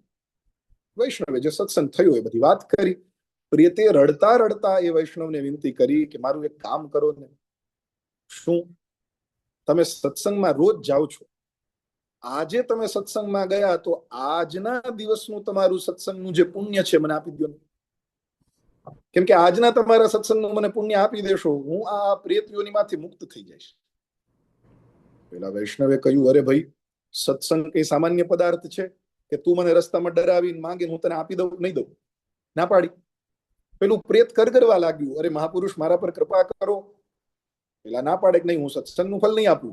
છેલ્લે પ્રસંગ એવો છે, રડતા રડતા પેલા પ્રેતે વિનંતી કરી, આખા સત્સંગનું ફળ ના આપો, કઈ વાંધો નહીં. તમે સત્સંગમાં જે હરિનામ લીધું, જે સંકીર્તન કર્યું, એ સંકીર્તનમાં તમે જે તાલી પાડી, ધ્યાન આપજો, તમે જે તાલી પાડી એમાંથી એક તાલી પાડવાનું ફળ પણ મને આપી દો, હું પ્રેત યોનિમાંથી છૂટી જઈશ. અને એની વિનંતી થઈ ત્યારે એ વૈષ્ણવે હાથમાં જલ લઈ અને સંકલ્પ કર્યો કે આજે સત્સંગમાં, સંકીર્તનમાં મેં જે ભગવાન નામમાં તાલી પાડી, એમાં એક તાલી પાડવાનું ફળ હું આ પ્રેતને આપું છું. અને આપતાની સાથે જે પ્રેત યોનિમાંથી તો છૂટી ગયો, એને સીધી ભગવત પ્રાપ્તિ થઈ ગઈ. કેવલ એક તાલી આપવાનું ફળ. તો ગોસ્વામી તુલસીદાસજી એ જ કહે છે, સત્સંગની એક ક્ષણ સંસારના બધા ભોગો, અરે મોક્ષ કરતા પણ વિશેષ છે. એવો સત્સંગ ભગવાન ઉદ્ધવજીને કહે છે. ઉદ્ધવ, એ સત્સંગ મને પરમ પ્રિય છે. અને હવે આ અધ્યાયનો 11મા અધ્યાયનો સૌથી છેલ્લો શ્લોક 49th, આ શ્લોકની અંદર જુઓ. આપણે સૌ લોકો અહીંયા સત્સંગ કરીએ છીએ, મને અવસર મળ્યો છે. હવે હું તમારી સામે એક ડબરો લાવું અહીંયા, અને ડબ્બી લઈને હું કહું, ધ્યાનથી જોજો હો, બહુ જ અદ્ભુત અને ક્યાંય જોવા ન મળે એવી વસ્તુ છે. આ કોઈને જોવા મળતી જ નથી. હું તમારી સામે પહેલી વાર ખોલું છું. આવું હું આમ એક સસ્પેન્સ ક્રિએટ કરું તો તમને વેલ્યુ વધે ને. બધા તમારા કેમેરામાં આમ થઈ જશો, તૈયાર થઈ જશો. જે ધ્યાન નહીં, સ્ક્રીન પર ધ્યાન નહીં હોય જોશે કે બતાવે છે ધવલભાઈ, લાવો જોઈએ. હું પેલા એ વસ્તુનું મહાત્મ્ય બનાવીશ કે ધ્યાન દેજો, આ બહુ ગુપ્ત છે, કેવલ અહીંયા જ ખોલું છું. પછી તમારું જે ધ્યાન હશે, પછી તમારું પૂરેપૂરું ધ્યાન અહીંયા કેન્દ્રિત હશે. એટ ધ સેમ વે અધ્યાય પૂરો થાય છે ત્યાં ભગવાન સ્પષ્ટ ઉદ્ધવને કહે છે, ઉદ્ધવ અથૈતત પરમમ ગુહ્યમ શૃણવતો યદુનંદન સુગોપ્યમપી વક્ષ્યામિ ત્વમ મે ભૃત્યઃ સુહૃત સખા. ભગવાનની શૈલી જુઓ, ભગવાન દ્વારિકાધીશની સમજાવવાની રીત જુઓ. આવા ગુરુ મળે પછી કયો ચેલો એમને રહે? ભગવાને ઉદ્ધવજીને આગળના અધ્યાયમાં સત્સંગ બાજુ લઈ જવા છે, પણ સ્વામી અખંડાનંદજી મહારાજ, હું જે પુસ્તક લઈને બેઠો છું એની અંદર આપ એક બહુ સુંદર વાત કહે છે. ક્યારેક ક્યારેક આપણી પાસે અમુક વસ્તુ એટલી સુલભ હોય, આપણને ઇઝીલી અવેલેબલ હોય કે આપણને એની કિંમત ન થાય. જેમ કે પાણી. આપણે જ્યારે પીવા જોઈએ છીએ ત્યારે આપણને શુદ્ધ જલ મળી જાય છે, એટલે આપણને એક ગ્લાસ પીતી વખતે, જલ પીતી વખતે એટલી કિંમત નથી હોતી. પણ એવા કોઈ જગ્યાએ ફસાયા હોઈએ જ્યાં શુદ્ધ જલ મળે એમ નથી, ચારે બાજુ ગંદુ જ જલ છે અને ખૂબ પ્યાસ લાગી છે, અને એવા સમયે આપણી પાસે પાણીની બોટલ હોય અને એમાં આટલો પણ ઘૂંટ હોય ને એની વેલ્યુ બહુ થાય, કેમ કે ત્યારે એની અછત છે. એમ સત્સંગ એવી વસ્તુ છે, સત્સંગ એટલા બધા શાસ્ત્રોમાં, પુરાણોમાં વર્ણન છે કે આપણે એને થોડું લાઇટલી લઈએ છીએ. એટલા માટે ભગવાન અહીંયા સત્સંગની મહિમા બતાવતા પેલા ઉદ્ધવજીને જરા આમ તૈયાર કરે છે કે ઉદ્ધવ, હવે હું તને જે કહેવાનું છું એ શું છે? ત્યારે ઉદ્ધવ, હવે હું તને જે કહેવા જઈ રહ્યો છું એ શું છે? ગુહ્યમ. ગુહ્યમ એટલે ગોપનીય. અને ભગવાને તો એની આગળ ઓર એક શબ્દ લગાડ્યો, પરમમ ગુહ્યમ. કેવલ ગુપ્ત નહીં, પરમ ગુપ્ત છે આ વસ્તુ જે હું તને બતાવવા જાઉં છું. અને એ શું છે? અને ભગવાને પણ ક્લિયર કહી દીધું, બહુ ગુપ્ત છે. હું તારી સામે જો પ્રગટ કરું છું તો શું કામ કરું છું? ત્વમે ભૃત્યઃ, સુહૃત અને સખા. ત્રણ વસ્તુ બતાવી ભગવાને. ઉદ્ધવજી સાથે ત્રણ સંબંધ જોડી દીધા. પેલી વસ્તુ, ઉદ્ધવજી તમે મારા ભૃત્ય છો. ભૃત્ય છો એટલે સેવક છો. ભૃત્યનો અર્થ થાય સેવક, અને ઉદ્ધવજી પોતાને દાસ જ ગણે છે. બીજું ભગવાને કહ્યું સુહૃત. સુહૃતનો અર્થ થાય હિતૈષી. હિતૈષી એટલે ભલું ઈચ્છનાર. અને ત્રીજું પ્રભુએ કહ્યું સખા. અને સૌથી મહત્વની વાત, તું મારો પરમ સખા છો, મારો પરમ મિત્ર છો. અને સખા કોને કહેવાય? અમને ગુરુજી ભણાવતા, સાંદીપનીમાં ભણતા ત્યારે સખા શબ્દ ઉપરથી બને સખ્ય. સખ્ય એટલે મૈત્રી, ફ્રેન્ડશિપ. પણ કોની સાથે મિત્રતા થાય? સખા કોને બનાવાય? સમાનશીલ વ્યસનેષુ સખ્યમ. સમાનશીલ, બંનેના ગુણો સરખા હોય, બંનેની પસંદ સરખી હોય, બંનેની એક સાથે એક જગ્યાએ સાથે જવું. ભાઈબંધ તો એ જ બે જણા બની શકે ને જેને બંનેને એક સાથે કોઈ જગ્યાએ જવું ગમતું હોય. હવે એક જણો સત્સંગમાં જવામાં રાજી થતો હોય ને બીજો ક્લબમાં જવામાં રાજી થતો હોય, એ બંને ભાઈબંધ કેમ બને? સમાન જેના ગુણ હોય એવા વ્યક્તિ સખા બને. ભગવાન કહે છે, ઉદ્ધવ, તારા ને મારા ગુણ, તારા ને મારું શીલ, તારી ને મારી રુચિ સમાન છે, તું મારો પરમ સખા છો. એટલે આના ઉપરથી આપણે એક વસ્તુ સમજવાની, ભગવાને ઉદ્ધવજીને કહેવાના નિમિત્તે આપણને પણ આ પરમ ગોપ્ય આપી દીધું છે. એટલે ભગવાન આપણને પણ પોતાના હિતૈષી ગણે છે, ભગવાન આપણને પોતાના સખા ગણે છે, ભગવાન આપણને પોતાના પ્રિય ગણે છે. ત્વમે ભૃત્યઃ સુહૃત સખા. તું મને પરમ પ્રિય છો. એટલે ઉદ્ધવ, હવે હું તને મહિમા બતાવું છું.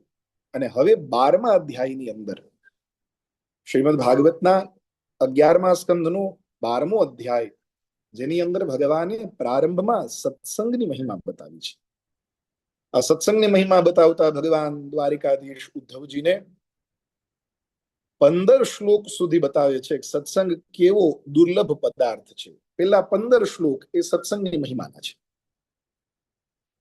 અને મજાની વાત એ છે, ભાગવતજીમાં કોઈ જગ્યા એવી નથી રહી જ્યાં ગોપીઓની ચર્ચા કરવાનો અવસર મળે અને કોઈ વક્તા ચૂપ રહ્યા હોય. ગોપી પાત્ર એવું છે કે જે વક્તાને ચાન્સ મળ્યો છે એને ગોપીઓને યાદ કર્યા જ છે. અને અહીંયા પણ ભગવાન વક્તા છે, અને સત્સંગની વાત કરતા કરતા ભગવાને ગોપીઓની એવી સુંદર યાદી અહીંયા કરી છે. જો તમે આંખો બંધ કરી અને ભાગવતજીના શ્લોકો ભગવાન બોલે છે સાંભળો ને, તો થોડી વાર લિટરલી તમને એવું જ લાગે ભગવાન ઉદ્ધવજીને કહેતા કહેતા પોતે વ્રજમાં ખોવાઈ ગયા છે. એવી રીતે ભગવાન ગોપીજનોને યાદ કર્યા છે. હવે 12મા અધ્યાયના પ્રારંભમાં પહેલા જ શ્લોકમાં ભગવાન ઉદ્ધવજીને સત્સંગનું સ્વરૂપ બતાવે છે કે સત્સંગ મને કેટલો પ્રિય છે. ધ્યાન આપો. શ્લોકમાં કહે છે, શ્રી ભગવાન ઉવાચ ન રોધયતિ મામ યોગો ન સાંખ્યમ ધર્મ એવ ચ ન સ્વાધ્યાય તપસ્ત્યાગો નિષ્ઠા પૂર્તમ ન દક્ષિણા વ્રતાની યજ્ઞશ્છંદાંસી તીર્થાની નિયમા યમાહ યથા વરુંધે સત્સંગઃ સર્વસંગાપહો હિમામ. આ બે શ્લોકને સાથે જોવાથી આનો અર્થ મળશે. આ શ્લોકોનો અર્થ પેલા શ્લોકમાં તમે નજર નાખશો તો તમને એક અક્ષર ઉડીને આંખે વળગશે, એ છે ન. તમને ન વારે વારે દેખાશે. ન રોધયતિ મામ યોગો ન સાંખ્યમ ધર્મ એવ ચ ન સ્વાધ્યાય તપસ્ત્યાગો ન ઇષ્ટાપૂર્તમ ન દક્ષિણા. આ ન શું કામ છે? ભગવાન વારે વારે ના કહે છે. નહીં, આ નહીં, આ નહીં, આ નહીં. કઈ કઈ વસ્તુઓ નહીં? ઉદ્ધવ, જેવી રીતે મને સત્સંગ રોકી શકે છે, જેવી રીતે સત્સંગ મને વશમાં કરી શકે છે, આ એકેય વસ્તુ મને એટલી ઇઝીલી વશમાં કરી શકતી નથી. શબ્દ વાપર્યો ન રોધયતિ. રોધ શબ્દનો અર્થ થાય રોકી લેવું, પકડીને પોતાની પાસે રાખી લેવું. ભગવાન કહે છે, ઉદ્ધવ, આ જગતની અંદર સત્સંગના બરાબર એવી કોઈ વસ્તુ નથી જે મને રોકી શકે. જેટલી ઇઝીલી હું સત્સંગથી હાથમાં આવું છું એટલી ઇઝીલી બીજી કોઈ વસ્તુથી હાથમાં આવતો નથી. અને પ્રભુએ તો એક એક વસ્તુના નામે લઈ લીધા. ન રોધયતિ મામ યોગ. યોગ, યોગથી પણ હું એટલો સરળતાથી હાથમાં નથી આવતો. ન સાંખ્યમ, જે અત્યારે તમે ભગવાન કપિલના સત્સંગમાં ચર્ચા કરો છો, સાંખ્ય યોગ. ધર્મ ન સ્વાધ્યાય ન તપઃ ન ત્યાગઃ ન ઇષ્ટાપૂર્તમ ન દક્ષિણા વ્રતો યજ્ઞ છંદ એટલે વેદના મંત્રો તીર્થાની નિયમ યમ, આ બધી વસ્તુ એક બાજુ અને કોઈ મહાપુરુષ સાથે કરેલો સત્સંગ એક બાજુ. ભગવાન કહે છે, હું સત્સંગને કારણે તરત જ વશમાં થઈ જાઉં છું. સત્સંગ આમ ગણો ને તો આ શ્લોકોનો આપણી ભાષામાં અર્થ કરીએ ને તો ભગવાન એમ કહે છે, સત્સંગ એ મારી કમજોરી છે. ભગવાન કહે છે, સત્સંગ મારી એવી કમજોરી છે કે હું જે જગ્યાએ સત્સંગ થશે એટલે હું રહી નહીં શકું, હું ભાગીને ત્યાં જઈશ. આપ લોકો જો અર્થ જોશો ને તો આ શ્લોકોના અર્થનો જ્યાં અર્થ પૂરો થાય છે ત્યાં ભગવાન શું કહે છે? કહા તક કહું. મારી પાસે હિન્દી છે એટલે હું હિન્દી કહું છું, આપ લોકો ગુજરાતીમાં નજર રાખજો. કહા તક કહું व्रत यज्ञ वेद तीर्थ और यम नियम भी सत्संग के समान मुझे वश में करने में समर्थ नहीं है. જે કોઈના વશમાં ન થઈ શકે, ભગવાન એમ કહે છે કે સત્સંગ મને વશમાં કરી શકે છે. આ તો એના જેવું થયું, ભગવાન તમને મને આમ પાસે બોલાવી કાનમાં સિક્રેટ કહે છે કે મને પકડવો છે તો આલે આ દોરી આનાથી પકડી, મને બાંધવો છે આલે આ દોરીથી બાંધી. ભગવાનને બાંધી શકે એવી એક જ દોરી છે અને એ છે સત્સંગની દોરી. દશમ સ્કંદમાં બાલકૃષ્ણલાલજીને દામોદરને જશોદાજીએ બાંધ્યા, પણ ત્યાંય જુઓ જશોદાજી પોતે જ્યાં સુધી મહેનત કરી ત્યાં સુધી ભગવાન ન બંધાયા. ત્યાં વર્ણન છે કે ભગવાન 2 આંગળ દૂર રહ્યા, 2 આંગળ દોરી બંધાતી નથી. ત્યાં વર્ણન છે કે જશોદાજી એક દોરી બાંધવાની કોશિશ કરી, 2 આંગળ ઘટી, બીજી દોરી લાવ્યા, એ 2 આંગળ ઘટી. ભાગવતમાં તો લખ્યું છે 2 આંગળ ઘટી.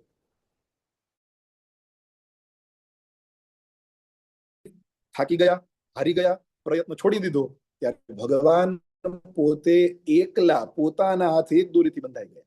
આ શું છે? આ કઈ દોરી? ભગવાન તમને મને યશોદાજીને કહે છે, હું તમારા પ્રયત્નની દોરીથી નહીં બંધાવું.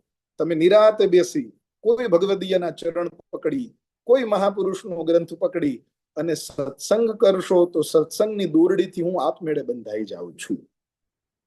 માટે સત્સંગની મહિમા છે. અને ભગવાન કેવલ હવામાં વાતો નથી કરતા હો પ્રિયજનો. આગળના શ્લોકમાં ભગવાન તમને મને એકે એક ફિલ્ડમાં પ્રમાણ આપે છે કે હું તને બતાવું, દૈત્યમાં, માણસોમાં, પશુમાં, ઝાડવાઓમાં, બધામાં એવા એવા લોકો થયા છે જેને કઈ ખબર નથી પડતી, ખાલી સત્સંગ કર્યો મને મળવી ગયા. કઈ બીજું નતું આવડતું, ખાલી સત્સંગ કર્યો મારી પ્રાપ્તિ થઈ ગઈ. ભગવાન તમને મને સબ પ્રમાણ કહે છે. કદાચ આપણા મનમાં શંકા થાય કે બીજું કઈ નથી આવડતું, ખાલી સત્સંગથી ભગવાન મળી જશો. ભગવાન કે ઉભો બતાવો. આગળના શ્લોકમાં, ત્રીજા શ્લોકમાં ભગવાન આજ્ઞા કરી, સત્સંગે નહીં દૈતે યા. વિચાર તો કરો ભગવાનની, ભગવાન તમારી મારી સાયકોલોજી કેટલી બેસ્ટ રીતે જાણે છે. ભગવાને સૌથી પહેલું એક્ઝામ્પલ જ એવું આપ્યું કે આપણા કાન ઉભા થઈ જાય. જો ભગવાન એમ કે ભક્તો મને સત્સંગથી પામી ગયા તો આપણે એમ માનીએ બરાબર છે, ભક્તો તો પામી જાય. ભગવાને શરૂઆત જ દૈત્યથી કરી. સત્સંગે નહીં દૈતે યા યાતુ ધાના ખગા મૃગાહ મૃગાહ ખગાહ ગંધર્વાપ્સરસો નાગાહ સિદ્ધાશ્ચારણ ગુહ્યકાહ. પછી તો ભગવાન એક એક નામ લે છે. ગણતા જાઓ, ગણવા વાળું થાકશે. ભગવાન કહે છે સત્સંગ કરવા વાળા જીવો મુક્ત થતા નહીં થાકે. દૈતે દૈત્યો, યાતુધાનો રાક્ષસો, મૃગાહ હરણાઓ, ખગાહ પક્ષીઓ, ગંધર્વ, અપ્સર, નાગલોકો, સિદ્ધ લોકો, ચારણ લોકો, ગુહ્યક, વિદ્યાધર, મનુષ્ય, મનુષ્યોમાં પણ વૈશ્ય, જેટલી આપણે કક્ષાઓ કહીએ છીએ, ત્રણેય સ્ત્રીય અંત્યજ, ત્રણેય યુગની અંદર, સતયુગ, ત્રેતા, દ્વાપર, કલયુગ, એની અંદર જેવા જેવા જીવો થાય છે બધા, આ બધા લોકો કેવલ અને કેવલ સત્સંગના માધ્યમથી મને પામી લે છે, મને વશમાં કરી લે છે. નહીતર પ્રિયજનો વિચાર તો કરો, એક હરણાની અંદર કઈ તાકાત હોય કે ભગવાનને વશમાં કરે? હરણને બોલતા આવડે છે? શું હરણને પોતાના મનમાં શું ભાવ છે એ સ્તુતિ કરતા આવડે છે? પણ નહીં. દશમ સ્કંદને યાદ કરો. દશમ સ્કંદમાં ગોપીજનોના મુખે થયેલા વેણુ ગીતને યાદ કરો. વેણુ ગીતમાં ગોપીજનો સ્પષ્ટ કહે છે કે અરે અમારા કરતા તો આ હરણીઓ ભાગ્યશાળી છે. ધન્યઃ સ્મ મૂઢમતયોપી હરિણ્ય એતા યાનંદ નંદન મુપાત વિચિત્ર વેશમ. વિચારો તો ખરા, જે ગોપીઓની પાલવે કનૈયો બાંધેલો છે, ગોપીઓ એમ કહે છે કે આપણા કરતા તો હરણીઓ ભાગ્યશાળી છે. કેમ? આપણે તો માણસ છીએ, આપણને તો બોલતા આવડે, આપણને તો પૂજા કરતા આવડે, આપણને તો વાત કરતા આવડે. આ હરણીઓ તો મૂઢ છે. મૂઢ એટલે જેને કઈ જ ખબર પડતી નથી. એ હરણીઓએ પણ પ્રભુને વશમાં કરી લીધા. કઈ રીતે? ગોપીઓ કહે છે હરણીને બીજું કાંઈ નથી આવડતું, કેવલ ઠાકોરજી વેણુ બજાવતા હોય ત્યાં આવીને ઊભી રહી જાય, પોતાની મોટી મોટી આંખોથી ઠાકોરજીના ચરણથી લઈને મસ્તક સુધી ઝાંખી કર્યા કરે, જાણે કે હરણીઓ પોતાના નેત્રથી ઠાકોરજીની આરતી ઉતારી છે. પૂજામ દધુર વિરચિતામ પ્રણયાવલોકૈઃ. વિચાર કરો, હરણીએ શું કર્યું? કેવલ અને કેવલ ઠાકોરજીનો સંગ કર્યો અને એને ભગવત દર્શન મળી ગયા. ખગાહા પક્ષીઓ, આમ તો ઘણા બધા, પણ આપણે રામચરિતમાનસમાં જ જઈએ તો જટાયુ, કાગભૂષુંડીજી. ચલો કાગભૂષુંડીજીનું ઉદાહરણ લઈએ તો હજી આપણને એમ થાય કે કાગભૂષુંડીજી ઉપર તો શિવજીની ખૂબ કૃપા થઈ. જટાયુનો વિચાર કરો. જટાયુજીને કેવલ સીતાજીના સંગને કારણે એ લડવા તૈયાર થયા દુષ્ટ રાવણ સાથે. રાવણે પાંખ કાપી નાખી, જટાયુજી નીચે પડ્યા, રામ રામ રામ સ્મરણ કર્યા કરે. અને જટાયુ જેવા પંખીના ભાગ્ય તો જુઓ. જે લાભ ભગવાન રામજીના પિતા દશરથજીને નથી મળ્યો કે રામની ગોદીમાં માથું રાખીને પ્રાણ છૂટે, એ લાભ જટાયુજીને પ્રાપ્ત થયો. ભગવાનની ગોદીમાં મસ્તક છે પ્રાણ છૂટ્યા. વિચારો તો ખરા. ત્યાં ગોસ્વામી તુલસીદાસજીએ ભગવાન રામજીની કરુણાનો પ્રકાર બતાવ્યો. ગીધ અધમ ખગ આમિષ ભોગી. આનો અર્થ કરીએ તો રૂવાડા ઉભા થઈ જાય. આ ગીધ કેવો હતો? ખગ, અધમ. એક તો પક્ષી છે, એમાં અધમ છે, અને આમિષ ભોગી, માંસ ખાનારો આ જીવ છે, પણ ગતિ દીનહી, જો જાચત જોગી. જે યોગીઓ ઈચ્છા કરે છે એ ગતિ આને આપી દીધી. કેમ? સત્સંગ. અહીંયા ખગથી આપણે જટાયુનું ઉદાહરણ લેવાનું છે. પછી તો અનેક ઉદાહરણ છે, ગંધર્વ છે, અપ્સરાઓ છે. 5મા શ્લોકમાં ભગવાન આજ્ઞા કરે છે, બહવો મત પદમ પ્રાપ્તા સ્વાષ્ટ્રકાયા ધવાદયઃ વૃષપર્વા બલિર્બાણો મયશ્ચાથ વિભીષણઃ સુગ્રીવો હનુમાન વૃક્ષો ગજો ગૃધ્રો વણિકપથઃ વ્યાધઃ કુબ્જા વ્રજે ગોપ્યો યજ્ઞ પત્ન્યાસ્તથા પરે. હું તો એમ કહીશ, સવારે ઉઠીને આપણે ઓલું કરાગ્રે વસતે લક્ષ્મી કરતા હોઈએ ને, ઘણા લોકો નિત્ય હાથના દર્શન કરે, પછી જમીન પર પગ મૂકે પેલા આપણે સમુદ્ર વસને દેવી પર્વત સ્તન મંડલે વિષ્ણુ પત્ની નમસ્તુભ્યમ પાદસ્પર્શમ ક્ષમસ્વમે કરીએ.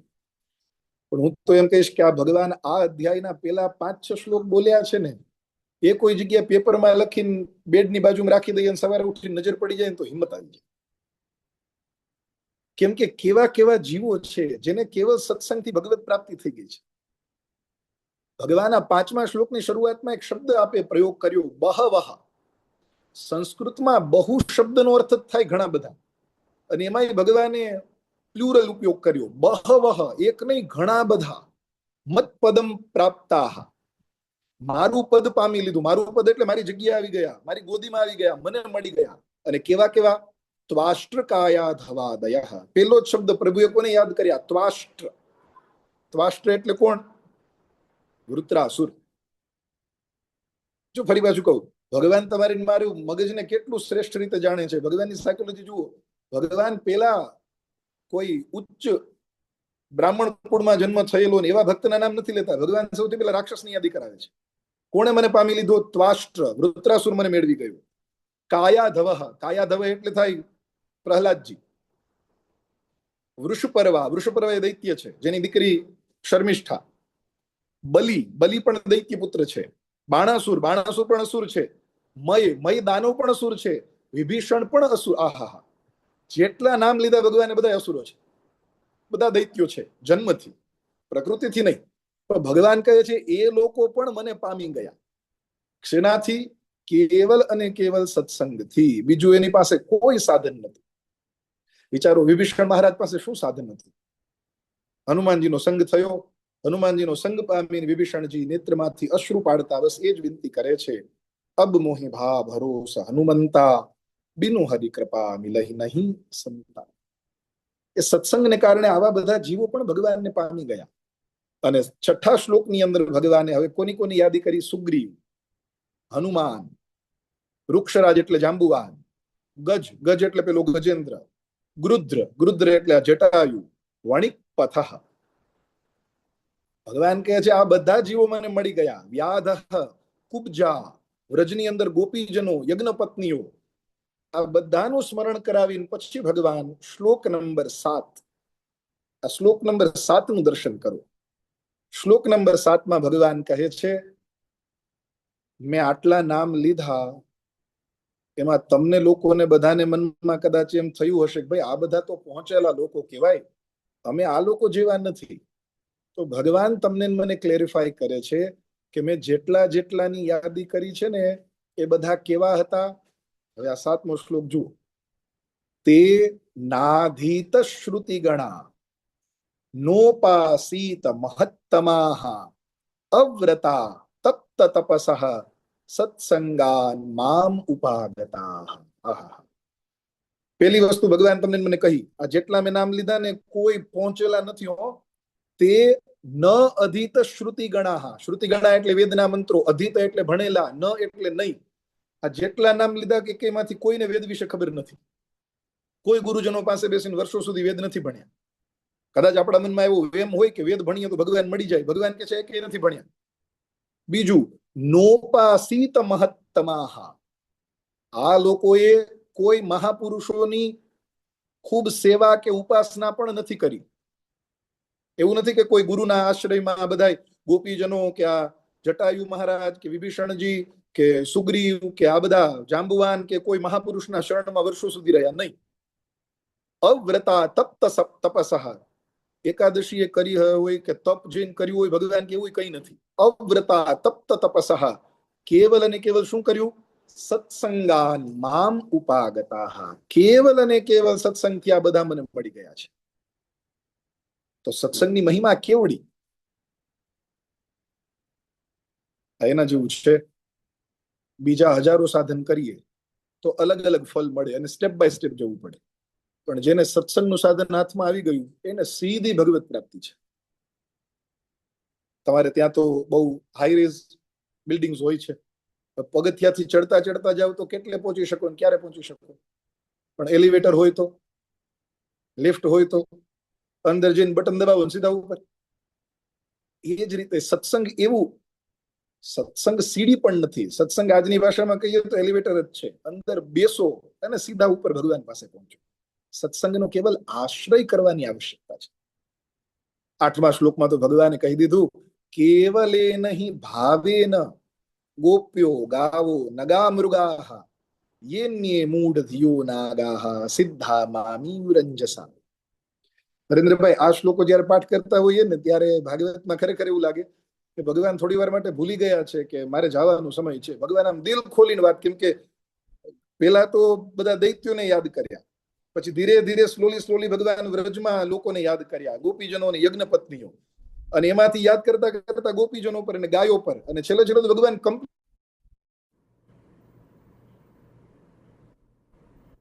તો મારી ગુડ મેમરીઝ છે બધી ફરી પાછી એકવાર તાજી કરીને વાગોડીને પાછો હું જાઉં. શું કહે છે? કેવલ એ નહીં ભાવે ન, કેવલ અને કેવલ ભાવથી ગોપીઓ, ગાયો, નગાહા, નગાહા એટલે વૃક્ષો, મૃગાહા, મૃગાહા એટલે હરણાઓ, યેન્યે મૂઢ ધિયો, મૂઢ ધિયો એટલે જેને કંઈ ખબર નથી પડતી એવા મૂઢ છે એવા પણ નાગાહા, આ નાગ, સર્પ ઇત્યાદિ મને મેળવી ગયા, મને પામી ગયા કેવલ અને કેવલ ભાવથી. અને પ્રિયજનો, ભાવનું નિર્માણ કેવલ અને કેવલ સત્સંગથી જ થાય. માળા કરવી હોય તો હરિદ્વાર ને બધી જગ્યાએથી સાચા રુદ્રાક્ષની માળા હજી મળી જાય. શાલિગ્રામજી જોતા હોય તો મુક્તિનાથ ને ગંડકી ક્ષેત્રમાં જાવ તો શાલિગ્રામજીની પ્રાપ્તિ થઈ જાય, તુલસીજી મળી જાય. પણ ભાવ કોઈ બજારમાં મળતો નથી. ભાવ કેવલ અને કેવલ મહાપુરુષોના સંગથી જ પ્રાપ્ત થાય છે. એના સિવાય ભાવનો કોઈ રસ્તો જ નથી. અને ભગવાન શા માટે તમને મને એમ કહે છે કે આ બધા મને ભાવથી મળી ગયા? કેમ? એ લોકોએ સત્સંગ કરીને ભાવ હૃદયમાં પ્રગટ થયો.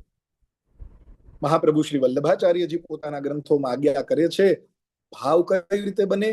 ભાવો ભાવનયા સિદ્ધ સાધનમ નાન્ય દિશ્યતે. ભાવ કેવલ અને કેવલ ભાવના કરવાથી જ બનશે. ભાવના કરવી એટલે શું? ભાવના કરવી એટલે તમારા ઘરમાં જે પ્રભુનું સ્વરૂપ બિરાજતું હોય, તમે જે પ્રભુની ઉપાસના કરતા હો, જે તમારા ઈષ્ટદેવ હોય, એ તમારા ઈષ્ટદેવને મંદિરમાં જ્યારે તમે ભોગ ધરો, પછી એ મિશ્રી ધરો, એ કેળું ધરો, એ એપલ ધરો, સામે કટોરીમાં મૂકી આંખ બંધ કરીને ભાવ કરો. શું ભાવ કરો? કે મેં મૂર્તિ સામે ભોગ નથી લગાવ્યો, મેં સાક્ષાત મારી સામે મારા ઈષ્ટદેવ બિરાજે છે, એનો હાથ મારી સામે લાંબો થયો છે, અને હું એક કટોરીમાંથી એમના હાથમાં, અરે હાથમાં નહીં, એમના મુખમાં એક એક વસ્તુ પધરાવતો જાઉં છું. ભાવ કરશો, ભાવના કરશો તો ભાવ બનશે. ભાવના વિના ભાવ ન બને. અને ભાવ ને ભાવના સત્સંગથી પ્રાપ્ત થાય. જ્યારે કોઈ મહાપુરુષના ચરણમાં બેઠા હશું ત્યારે ખબર પડશે કે ભાવના કેમ કરવી. હા, બાપજીને યાદ કરીએ. બાપજીએ કેવલ નેત્ર નીચે રાખીને ભાગવત કથા કરતા કરતા, કેવલ સ્મરણ કરતા કરતા એમનું ગળું ભીનું થઈ જાય. મારો કનૈયો પ્રેમથી આવી રહ્યો છે. અને જેણે બાપજીનું વચન સાંભળ્યું હોય ને આંખ બંધ કરી હોય ને, બાપજીની કૃપાથી એને ઝાંખી થઈ જાય, જાણે કે કનૈયો આવે છે. આ ક્યારે બને? મહાપુરુષોના સંગથી ભાવ બને. મહાપુરુષોના સંગથી ભાવના બને.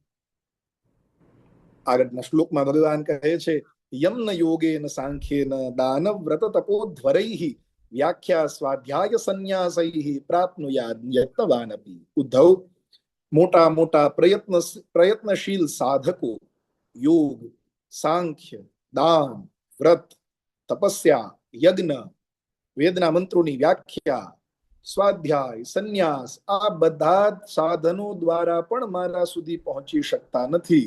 જ્યારે સત્સંગ કરનારો મને સરળતાથી પામી લે છે. એમ કહીશ તોય ખોટું નહીં કહેવાય. ભગવાન એમ પણ કહેવા માંગે છે કે બીજા બધા જ સાધનો કરે છે, મને શોધવા માટે આવે છે, તોય હું મળતો નથી. અને સત્સંગ કરનારો જ્યાં બેઠો હશે ત્યાં હું પોતે એની પાસે પહોંચી જાઉં છું, એની ગોદીમાં ઠેકડો મારીને હું આવ્યો. વૈષ્ણવોની વાર્તામાં એક પ્રસંગ છે. બે ભાઈઓ નિત્ય સત્સંગ કરતા, સગા બે ભાઈઓ. આખો દિવસ પોતાનું જે કામ હોય ખેતીનું ઇત્યાદિ કાર્ય કરે, સાંજે બંને ભાઈઓ બેસી અને સત્સંગ કરે. બંને ભાઈઓનો નિયમ એવો, આજે મોટો ભાઈ વાંચે, નાનો ભાઈ સાંભળે, બીજે દિવસે નાનો ભાઈ વાંચશે, મોટો ભાઈ સાંભળશે. આ બંનેનો નિયમ. 15-20 મિનિટ જે સમય રહેતો એ પ્રમાણે બંને ભાઈઓ સત્સંગ કરતા. પણ સત્સંગમાં બંને એક નિયમ બનાવેલો, એક જણો જયારે સત્સંગ કરાવતો હોય ત્યારે બીજાએ વચ્ચે વચ્ચે હા, જય હો, અરે બહુ સુંદર, આવી રીતે વચ્ચે વચ્ચે બોલતું રહેવું, વચ્ચે વચ્ચે જવાબ દેતું રહેવું, એટલે સત્સંગમાં આનંદ આવે. તો બંનેનો નિયમ. હવે નિત્ય સત્સંગ કરે. એવામાં એક દિવસે સાંજે બંને ભાઈઓ નિયમ અનુસાર પુસ્તક લઈને બેઠા. એમાં મોટા ભાઈનો વારો. મોટો ભાઈ સત્સંગ કરાવે છે અને નાનો ભાઈ જય હો, અરે વાહ વાહ, કેવી સુંદર વાત, એમ વચ્ચે વચ્ચે અવાજ દીધા કરે છે. અને એવો સત્સંગમાં આનંદ આવ્યો, એવો સત્સંગમાં આનંદ આવ્યો, રોજ અડધી કલાક કરતા એને બદલે કલાક, સવા કલાક, 1.5-2 કલાક સત્સંગ ચાલ્યો. મોટા ભાઈનું ધ્યાન તો પુસ્તકમાં, એ તો એમાંથી આનંદ લે છે, સત્સંગ કરાવે છે. નાનો ભાઈ જય હો કરતો જાય. હવે રાત્રે બે સુઈ ગયા. બીજે દિવસે સવારે બંને ભાઈઓ જ્યારે પોતાના કામે સાથે જવા લાગ્યા, ધ્યાન આપજો, ત્યારે મોટો ભાઈ કહે છે કે નાનાને, કાલે સત્સંગમાં કેવો આનંદ આવ્યો, નહીં, કેવી મજા આવી, કેવી સરસ વાતો આવી. નાનો ભાઈ કઈ બોલે નહીં. મોટા ભાઈ ફરી પાછું પૂછ્યું, કાલે મજા આવી કે ના આવી, કેવો આનંદ આવ્યો? નાનો ચૂપ. પછી મોટા ભાઈ એને પકડીને પૂછ્યું, કેમ જવાબ નથી આપતો? કાલે સત્સંગ કરવામાં આનંદ આવ્યો તો ને? મને તો બહુ આનંદ આવ્યો, 2 કલાક ક્યાં વહી ગઈ ખબર ના પડી. પેલો નાનો ભાઈ સંકોચમાં ને સંકોચમાં, શરમમાં ને શરમમાં બોલ્યો, મોટા ભાઈ મને માફ કરજો. કેમ? સાચું કહું, કાલે સત્સંગમાં હું સૂઈ ગયો. મોટા ભાઈ કે છે, જાને જૂઠા, અરે સત્સંગમાં તું વચ્ચે વચ્ચે બોલતો હતો કે વાહ ખૂબ આનંદ આવ્યો, જય હો, એમ કે જો સૂઈ ગયો. નાના ભાઈએ કાન પકડીને કહ્યું, મોટા ભાઈ મને માફ કરો, હું જૂઠું નથી બોલતો, મને ઊંઘ આવી ગઈ હતી. મોટો ભાઈ ખીજાણો, અરે ભાઈ સિમ્પ્લિસિટી બરાબર છે, દીનતા બરાબર, પણ મારી સાથે કેટલી દીનતા, કાલે આપણે બે સત્સંગ કર્યો એમ કે જો સૂઈ ગયો. આંખમાંથી રડતા રડતા નાના ભાઈથી ધ્રુસકે ધ્રુસકે રડતા બોલી પડ્યો, મોટા ભાઈ તમે કહો એ વાતના હું સોગંદ ખાવા તૈયાર છું. કાલે મને સત્સંગમાં શું આવ્યું કંઈ ખબર નથી, કાલે મેં માથું નીચું કરી નિંદર જ કરી છે. અને ત્યારે મોટા ભાઈએ પ્રશ્ન પૂછ્યો કે જો તું સૂતો હતો તો સત્સંગમાં હા, જય હો, સુંદર, આ કોણ બોલતું હતું? અને જ્યારે બંનેના મનમાં પ્રશ્ન થયો અને પોતાના ગુરુદેવને વિનંતી કરી, ત્યારે ગુરુદેવે સમાધાન કર્યું કે જે જગ્યાએ સત્સંગ થતો હોય ત્યાં કનૈયો આવે જ છે. નાનો ભાઈ ભલે સુઈ ગયો હતો પણ તમને ભગવાન જવાબ દેતા હતા, વાહ બહુ સુંદર, ભગવાન હોકારો દેતા હતા. તો તમારો સત્સંગ એ કક્ષાએ છે જ્યાં ભગવાન પોતે આવીને બિરાજે છે. માટે ભાવ તો બને જો મહાપુરુષોનો સંગ કરીએ તો. ભગવાન અહીંયા કહે છે હું સત્સંગથી સુલભ છું. સત્સંગ કરનારાએ મને શોધવા નથી આવવો પડતો, હું સત્સંગ કરતો એની પાસે જઈને જાઉં છું. અને ભગવાન જો ફરી પાછી મેં વાત કરીએ, ભગવાન ગોપીજનો પાસે પહોંચી ગયા. અહીંયા ભગવાન કહે છે 10મા શ્લોકમાં, રામેણ સાર્ધમ મથુરામ પ્રણીતે શ્વાફલ્કી નામય્ય અનુરક્ત ચિત્તાહ વિગાઢ ભાવે નનમે વિયોગ તીવ્રા ધયોન્યમ દદૃશુ સુખાય. આ શ્લોકની વ્યાખ્યા કરતા પેલા સામાન્ય અર્થ જોઈ લઈએ.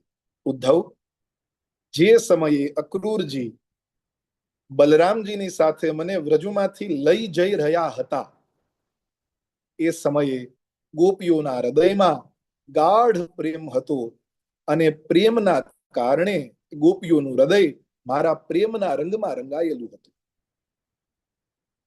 શ્લોકમાં શબ્દ આપ્યો છે મયી અનુરક્ત ચિત્તાહા. ચિત્ત એટલે મન, અનુરક્ત, રક્ત એટલે તો આપ સૌ સમજી ગયા હશો. અનુરક્ત એટલે જુઓ, રક્તનો સામાન્ય અર્થ થાય રંગવાળું, પણ અનુરક્તનો અર્થ થાય રંગવાળું નહીં, રંગમાં ડૂબેલું. એક હોય તમે બ્રશ લઈને સામાન્ય ઉપરથી આમ રંગ લગાડી દીધો, એ થઈ ગયું રંગી. પણ એક થયું તમે એને ડૂબોડી દો છો રંગમાં, પછી કેવું રંગાય? પ્રભુ કહે છે મારા પ્રેમના રંગમાં એક ગોપીઓનું ચિત્ત રંગાયેલું હતું. મારા વિયોગની, કેમ કે હું જઈ રહ્યો હતો એટલે મારા વિયોગની તીવ્ર વ્યાધિ, સહન ન થાય એવી વ્યાધિ એમના હૃદયમાં હતી, એ વ્યાકુલ થઈ રહી હતી.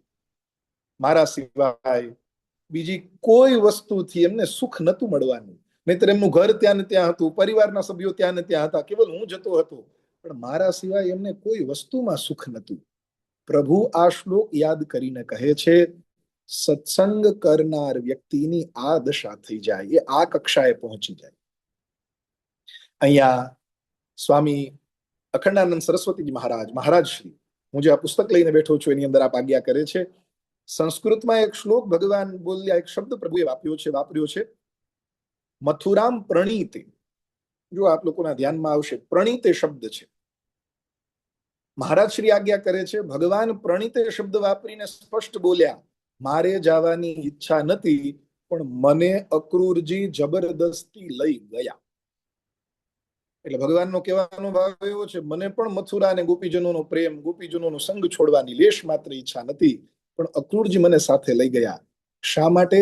ગોપીઓની સત્સંગને કારણે એટલી ઉત્કૃષ્ટ દશા છે કે જેમનો સંગ ભગવાન પણ છોડવા ઈચ્છતા નથી. આ ગોપીજનોની અવસ્થા છે. આગળના શ્લોકમાં ભગવાન કહે છે, તાસ્તઃ ક્ષપઃ પ્રેષ્ઠ તમેન નીતા મયૈવ વૃંદાવન ગોચરેણ ક્ષણાર્ધવત્તઃ પુનરંગતાસામ હીના મયા કલ્પ સમા બભૂવુઃ. જો શ્લોક હું એટલા માટે બોલતો જાઉં છું કે શ્લોકની સાથે સાથે જો દર્શન કરીએ તો મૂળ ભાવ બની રહે. મૂળ શ્લોક શું કહેવા માંગે છે ધ્યાનમાં રહે. ભગવાન ઉદ્ધવજીને કહે છે, ઉદ્ધવ, તને કદાચ ખબર નહીં હોય, ગોપીજનોનો એકમાત્ર આશ્રય હું છું. મારા સિવાય ગોપીઓનું ચિત્ત બીજી કોઈ જગ્યાએ નથી. जब मैं वृंदावन में था तब उन्होंने बहुत सी रात्रियां, वे रास की रात्रियां मेरे साथ आधे क्षण के समान बिता दी थी, परंतु प्यारे उद्धव, मेरे बिना वे ही रात्रियां उनके लिए एक एक कल्प के समान हो गई हैं. जो આપણે પ્રભુ ઉપર કહી ગયા કે મને ગોપીજનો મેળવી ગયા, કેવલ સત્સંગથી, એને કંઈ ભણવાની જરૂર ન પડી, એને કંઈ તપ કરવાની, કંઈ વ્રત કરવાની જરૂર ન પડી. અને ગોપીઓની દશા કેવી છે ભગવાને બતાવી છે. પ્રભુ આજ્ઞા કરે છે કે જ્યારે ગોપીજનો મારી સાથે રાસની રાત્રિ, રાસ કેટલા મહિના? 6 માસની રાત થઈ. આપણે ત્યાં એવું કહેવાય, ઠાકુરજીએ શરદ પૂર્ણિમાની રાત્રિએ રાસ કર્યો, એ એક રાતમાં ભગવાને 6 મહિનાની રાત્રિઓને ભેગી કરી, પછી આનંદ આપ્યો. તો ભગવાન કહે છે, મારા સંગને કારણે 6 મહિનાની રાત પણ ગોપીજનોને એક ફ્રિક્શન ઓફ સેકન્ડમાં નીકળી ગઈ. કેમ કે હું સાથે હતો મારા આનંદમાં. અને એ જ ગોપીજનોને આજે સામાન્ય રાત પણ નીકળતી નથી, એમને કલ્પ સમાન લાગે છે. કેમ? મારા વિરહ. જે દિવસે તમારી ને મારી આ દશા થઈ જાય પ્રિયજનો, જે દિવસે ભગવાનની કૃપાથી ભગવાન વિના એક ક્ષણ પણ આપણને મુશ્કેલ લાગે, ત્યારે તમને મને સત્સંગ ફલીભૂત થયો. હવે વર્તમાન સમયમાં હું એવું ન કહી શકું કે આપણી એ દશા થાય, પણ આપણે અત્યારના કોન્ટેક્સમાં જોઈએ તો તમે નરેન્દ્રભાઈ સાથે, સૌ લોકો સાથે મળીને જે આ સત્સંગ કરો છો, પ્રભુ કૃપાથી હું હૃદયથી એવી અભિલાષા પાઠવું કે આ સત્સંગ તમારો નિત્ય પ્રારંભ રહે, સત્સંગ ચાલતો જ રહે, પ્રભુ કૃપાથી અટકે જ. પણ ક્યારેક કોઈ કારણસર તમારામાંથી કોઈ વ્યક્તિ પ્રસંગને કારણે, કંઈક વોટ એવર રીઝન, સત્સંગમાં ન પહોંચી શકો, અને જેવું ઘડિયાળમાં ધ્યાન જાય કે ઓહો સત્સંગનો ટાઈમ થયો, હું પહોંચી નહીં શકું, અને જો આંખમાં આંસુ આવી જાય અને જો હૃદય બળવા લાગે, તમે આ સત્સંગને મિસ કરવા માંડો અને તમને કોઈ જગ્યાએ જ્યાં છુઓ ત્યાં ન ગમે, એમ થાય કે હું સત્સંગ મારો છૂટે છે, તો માનવાનું પ્રભુ કૃપાથી આપણને સત્સંગની અસર થઈ. કેમ? આપણને છટપટાહટ થવી જોઈએ, આપણને છૂટવાનું દુઃખ થવું જોઈએ. આગળ ભગવાન કહે છે, તાના વિદન મય્ય અનુષંગબદ્ધ ધિયઃ સ્વાત્માન મદસ્તથેદમ યથા સમાધૌ મુનયોબ્ધિતો યે નદ્યઃ પ્રવિષ્ટા ઇવ નામ રૂપે. ઉદ્ધવ, ગોપીજનોની મારા વિરહમાં કેવી દશા થઈ? જેવી રીતે નદીઓ ઢળતી ઢળતી, દળતી દળતી, એ વહેતી વહેતી સમુદ્રની અંદર સમાઈ જાય, અને જેવી નદીઓ સમુદ્રમાં સમાઈ જાય અને નદીઓનું પોતાનું કંઈ અસ્તિત્વ રહેતું નથી. ગંગાજીનું જલ ગમે એવું મીઠું હોય, પણ જેવું દરિયામાં ભળે એટલે ગંગાજીની મીઠાશ ન રહે, પછી દરિયો જ થઈ જાય. ગંગામાં જેવા યમુનાજી ભળે, પછી યમુના નથી રહેતી, પછી દરિયો થઈ જાય. એ જ રીતે ગોપીઓનું અસ્તિત્વ મારી અંદર એવી રીતે ભળી ગયું છે કે ગોપીઓને હવે પોતાના પરિવાર, પોતાનો પુત્ર કંઈ નથી. જે છે ભગવાન કહે છે મારું જ છે. મત્કામા રમણમ જારમ અસ્વરૂપ વિદુ બલાહ બ્રહ્મમામ પરમમ પ્રાપુ સંગાત શત સહસ્રશઃ. આમ તો આ શ્લોકની વ્યાખ્યા કરવામાં થોડો સમય વધુ જોઈએ, આપણે થોડું સમજવા માટે અંદર ઉતરવું પડે, પણ હું સામાન્ય રૂપે આ શ્લોકની ચર્ચા આપ લોકો સાથે કરીશ. શ્લોક નંબર 13. उद्धव, उन गोपियों में बहुत सी, तो ध्यान देजो આ શ્લોકના શબ્દો પર ધ્યાન દેવા જેવું છે. उद्धव, उन गोपियों में बहुत सी तो ऐसी थी जो मेरे वास्तविक स्वरूप को जानती ही नहीं थी. અમુક ગોપીજનો તો ભગવાન કહે છે ને ખબર જ નથી કે હું ભગવાન છું. એ તો એમ જ માને છે કે આ નંદરાયજીનો છોરો છે, नंदरायजीનો सुंदर कन्हैयो છે. वे मुझे भगवान न जानकर केवल प्रियतम ही समझती थी और जार भाव से मुझसे मिलने की आकांक्षा किया करती थी. ये तो मैंने प्रियतम ज गणती. ये तो मोको शोधती कि क्यारे અમે આ સંસારમાંથી છૂટીને મળી આવીએ, ક્યારે એની પાસે જઈ આવીએ. उन साधनहीन सैकड़ों हजारों अबलाओं ने केवल संग के प्रभाव से ही मुझ पर ब्रह्म परमात्मा को प्राप्त कर लिया. જોવા જઈએ તો ભાગવત કથા જ્યારે જ્યારે સાંભળો ત્યારે ભાગવત કથાના પહેલા દિવસે વક્તા મહોદય શું કહે? મહાત્મ્ય જાણવું જરૂરી છે. મહાત્મ્યના 6 અધ્યાય સંભળાવે અને દરેક વક્તા અમે બધા એમ કહીએ કે મહાત્મ્ય વિના ભગવાન ન મળે, મહાત્મ્ય વિના ભગવાનની પ્રાપ્તિ ન થાય. અહીંયા ભગવાન પોતે કહે છે ગોપીજનોને હું કોણ છું એ ખબર જ નથી. હવે ભગવાન છે જ ખબર નથી તો ભગવાનનું મહાત્મ્ય ક્યાંથી ખબર હોય? પણ તેમ છતાં ભગવાન આ શ્લોકોમાં ભગવાને જે કહ્યું છે ને પ્રિયજનો, એ ભક્તિ માર્ગની ને સત્સંગની સર્વોચ્ચ કક્ષા છે. કે એક અવસ્થા એવી પણ આવે કે જ્યારે ભગવાન છે એ પણ ખબર નથી, ખાલી મિત્ર માનો છો, ખાલી ભાઈબંધ માનો છો, ખાલી દોસ્ત માનો છો, ખાલી પતિ માનો છો, આટલું માનીને પણ જો સંગ કરો છો તો પણ ભગવાન આપણા વશમાં થઈ જાય. કેને કારણે? સત્સંગને કારણે. સત્સંગ જ એવી ચાવી છે જે તમને મને ક્યાંના ક્યાં પહોંચાવી. તમારે લોકોને ચર્ચા આવી જ ગઈ હશે કપિલ ગીતાની અંદર. કપિલ ગીતામાં માતા દેવહૂતિ જ્યાં ભગવાન કપિલને પ્રશ્ન કરે છે ત્યાં મને ગમતો શ્લોક, અદ્ભુત શ્લોક છે. જે જગ્યાએ ભગવાન કપિલ પ્રારંભ જ કરે છે કે સંતોના આવા આવા લક્ષણ છે, સંતોનો સંગ કરો, એ જગ્યાએ એક શ્લોક બહુ સુંદર છે. ભગવાન કપિલ માતા દેવહૂતિને કહે છે, માં, સંગ એવી વસ્તુ છે, સંગ જેમ તાળું હોય, એની ચાવી એક બાજુ ફરે તો તાળું બંધ થાય અને એ જ ચાવી બીજી બાજુ ફરી જાય તો તાળું ખુલી જાય. એમ ભગવાન કપિલ કહે છે, માં, સંગ એવી વસ્તુ છે જો ભગવદીઓનો થયો, જો મહાપુરુષોનો સંગ થયો તો એ જ સંગ આ સંસારના બંધનો છોડીને મુક્ત કરી દેશે. અને એ જ સંગ જો સંસારીનો થઈ ગયો, જો લૌકિકનો થઈ ગયો તો છૂટેલાને પણ બાંધી દેશે. જો ધ્યાન દેજો, છૂટેલો પણ બંધાઈ જાય. અને એના માટે હું આપ લોકોને ઉદાહરણ આપીશ ભરતજીનું. પંચમ સ્કંદમાં જે ભરતજી મુક્ત થઈ ગયા હતા, એને કંઈ બાકી નતું, પણ કેવલ પેલા હરણાનો સંગ થયો અને 3 જન્મ પછી મુક્તિ થઈ. માટે સંગ બહુ ધ્યાન રાખવું.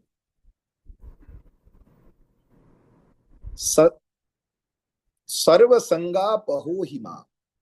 ત્યાં શ્લોકની અંદર ભગવાન કપિલ માતા દેવહૂતિને બહુ સરસ વાત કરે છે કે સંગ છે એ જ બંધનનું કારણ છે, સંગ છે એ જ મુક્તિનું કારણ છે. અહીંયા ભગવાન કહે છે ગોપીઓને ખબર નથી કે હું ભગવાન છું, એ તો મને પ્રિયતમ ગણતી હતી, એ તો મને રૂપાળો સુંદર છોકરો ગણતી હતી, એટલે મારામાં પ્રેમ કર્યો તોય છૂટી ગઈ. કેમ? સાચી જગ્યાએ લાગી છે એટલે, સંગ સાચી જગ્યાએ થયો છે એટલે. અનેક વાર કથામાં ઉદાહરણ આપવામાં આવે છે, ભાગવતમાં પણ અનેક વાર આ વાત આવે છે. જાણતા કે અજાણતા, ખબર હોય કે ન હોય, પણ જો અગ્નિને હાથ અડાડી દો તો અગ્નિ દજાડવાનું કાર્ય કરે છે. એ જ રીતે ભગવાનના સ્વરૂપને જાણવું જ જોઈએ. અહીંયા જો આપણે એ વિન્ડો નથી ભગવાન ખોલી દેતા હો કે મારું સ્વરૂપ જાણતા નહીં, તમને મન થાય એમ ભજજો, એમ નથી. એ છૂટાથી લેવાની. ભગવાન સત્સંગની ઉત્કૃષ્ટતા બતાવે છે. સત્સંગની દશા એ છે ગોપીજનોને મારું મહાત્મ્ય ખબર નથી તોય મને પામી ગઈ, બીજું કંઈ કરવાની જરૂર નથી, સત્સંગ કરો. તો આપણે એ જોવાનું છે કે ભગવાન જો કૃપા કરે, મહાત્મ્ય ખબર ના પણ હોય, પણ કેવલ ભગવદ ભક્તનો સંગ થઈ જાય, ભગવદીઓનો સંગ થઈ જાય, બેડો પાર થઈ જાય. એ જેમ અગ્નિ દજાડે એમ ભગવદીઓને સત્સંગ તમને મને દજાડશે. અને શું કરશે? એ હૃદયમાં અગ્નિ પ્રગટ કરશે અને અગ્નિ તમારા અને મારા હૃદયના બધા મલને અને મેલને બાળીને ભસ્મ કરી દેશે. પછી જ્ઞાન અગ્નિ કહો કે ભક્તિ અગ્નિ કહો કે વિયોગ અગ્નિ કહો, સત્સંગ તમને મને અગ્નિનું દાન તો કરે જ છે, આ નિશ્ચિત છે. એ તાપ તો આપે છે. આમ ભગવાન ઉદ્ધવજીને કહે છે, ઉદ્ધવ 14 ને 15 શ્લોક, આ 2 શ્લોક બહુ સુંદર છે. સત્સંગનું મહત્વ બતાવી, બીજી કોઈ પડોજણમાં ન પડવું એ બતાવીને ભગવાન કહે છે, તસ્માત ત્વમુદ્દમોત્સૃજ્ય ચોદનામ પ્રતિચોદનામ પ્રવૃત્તમ ચ નિવૃત્તમ ચ શ્રોતવ્યમ શ્રુતમેવ ચ. માટે તસ્માત, તસ્માત એટલે એટલા માટે. ઉદ્ધવ, મેં તને આગળના જે 13 શ્લોકમાં આખી વાત કરીને એટલા માટે હવે હું તને સાર કહું છું. શું? એટલા માટે ત્વમ, હે ઉદ્ધવ, ઉત્સૃજ્ય, ઉત્સૃજ્ય એટલે છોડી દે. શું શું છોડી દે? શ્રુતિ અને સ્મૃતિ, વિધિ અને નિષેધ, કરવા જેવું ન કરવા જેવું, સાંભળવા જેવું સાંભળેલું, બધું ભૂલી જા, બધું છોડી દે. આ બધી ઉપાધિમાંથી નીકળી જા. તારે એક જ વસ્તુ કરવાની છે. શું? મામેકમેવ શરણમ આત્માનમ સર્વદેહિનામ યાહિ સર્વાત્મ ભાવેન મયા સ્યાહ્ય કુતો ભયઃ. આ જ શ્લોકનો પ્રતિબિંબ તમને બતાવું, આ જ શ્લોકનું રિફ્લેક્શન બતાવું. સર્વધર્માન પરિત્યજ્ય મામેકમ શરણમ વ્રજ અહમ ત્વા સર્વ પાપેભ્યો મોક્ષયિષ્યામિ મા શુચ.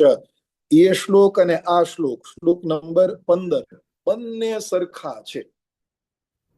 કેમ કે પેલી અર્જુન ગીતા છે તો આ ઉદ્ધવ ગીતા છે. એ અર્જુન ગીતામાં જેમ વિભૂતિ છે તો અહીંયા ભગવાન વિભૂતિ આગળ જઈને કહેશે. જેમ ઉદ્ધવજી ત્યાં સાંખ્ય યોગ છે, અહીંયા પણ સાંખ્ય યોગ છે. જેમ ત્યાં ભક્તિ યોગ છે, અહીંયા પણ છે. પણ મજા જુઓ, ત્યાં ભગવાને ગીતાજી પૂરા થયા ત્યાં કહ્યું કે સર્વધર્માન પરિત્યજ્ય, અને અહીંયા ભગવાને ઉદ્ધવજીને સત્સંગ પછી તરત જ ગોળી પીવડાવી દીધી કે મામેકમેવ શરણમ.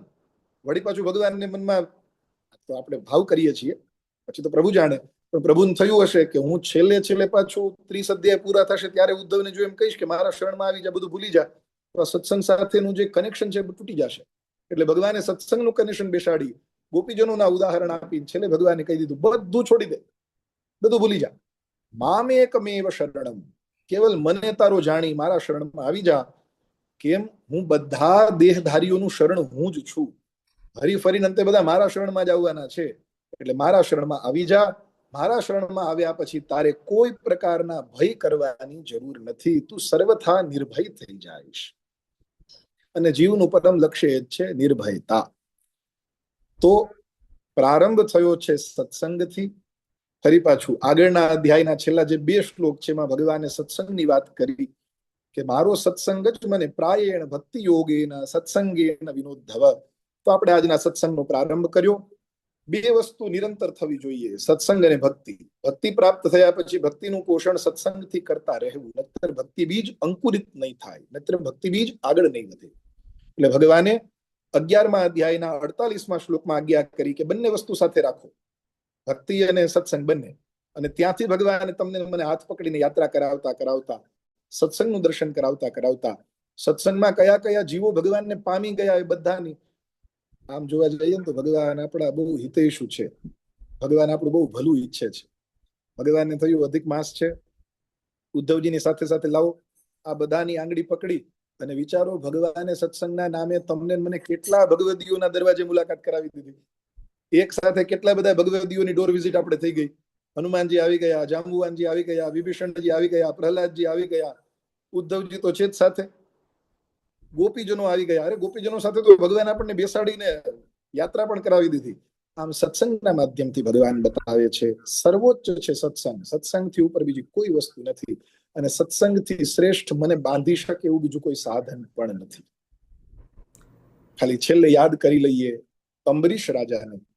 9મ સ્કંદમાં અંબરીશ રાજાની કથા આવે છે.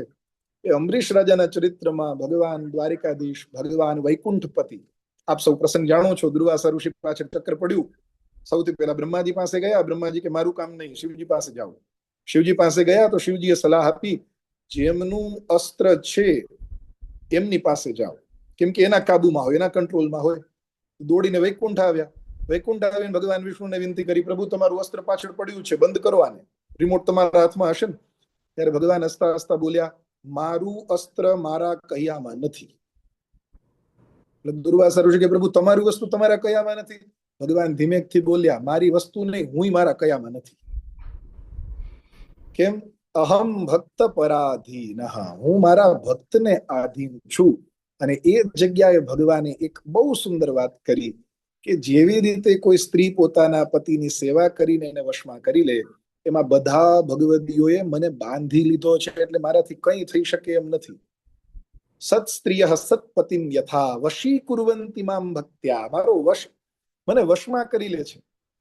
આમ ભગવાન સત્સંગથી અને ભક્તિથી વશમાં થાય. ઉદ્ધવ ગીતાના માધ્યમથી આજે અધિક માસની આ અમારી ભારતની સરસ મજાની સંધ્યાએ આપ સૌ લોકો સાથે બેસી અને ભગવાન નામ લેવાનો અવસર મળ્યો, ભગવત કથા કરવાનો અવસર મળ્યો. આપની સૌ સાથે બેસીને આ બધા ઉદ્ધવજીને જેવા મહાપુરુષો ભગવદીઓને યાદ કરવાનો અવસર મળ્યો.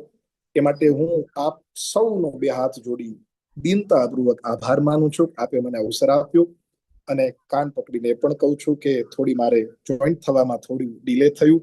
આપ લોકોને થોડી અવ્યવસ્થા થઈ હોય તેના માટે મને માફ કરજો, અને મારાથી સમજાવવામાં કોઈ જગ્યાએ કંઈ ભૂલ થઈ હોય તો તમે તો નિત્ય સત્સંગી છો, રોજ ભાગવતજીને મારા વતી પ્રાર્થના કરજો. ધવલભાઈને હજી થોડું વધારે સમજતા આવડે એટલે મારા વતી ભાગવતજીને વિનંતી કરજો.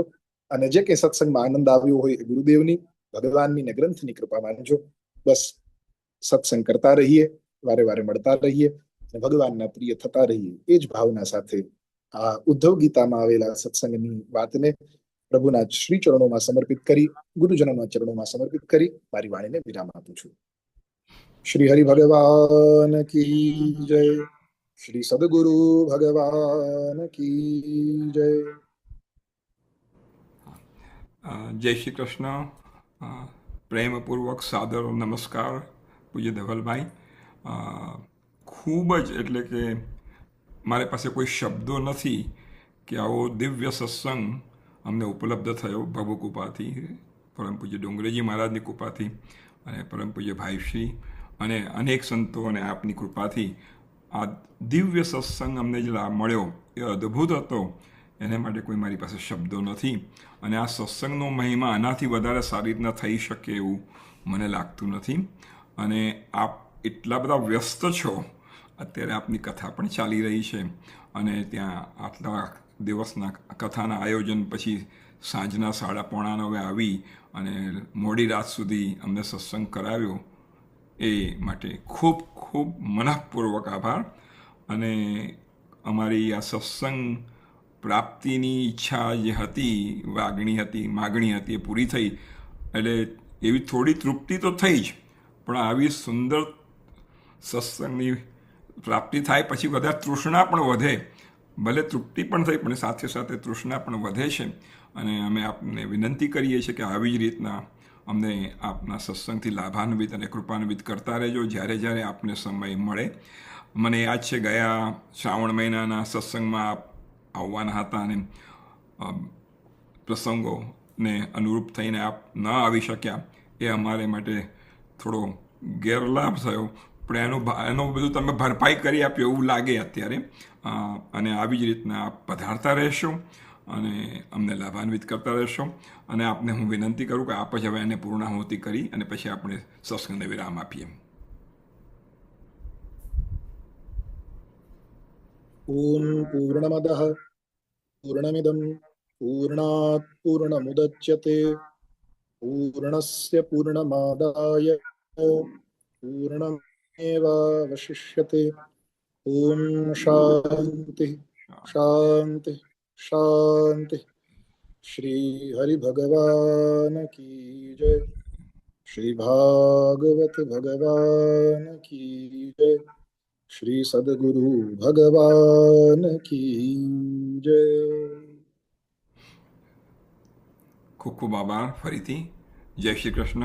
અને આપની આજ્ઞા હોય તો આ મિટિંગને અમે પૂરી કરીએ. જી જી જરૂર જરૂર. જય શ્રી કૃષ્ણ.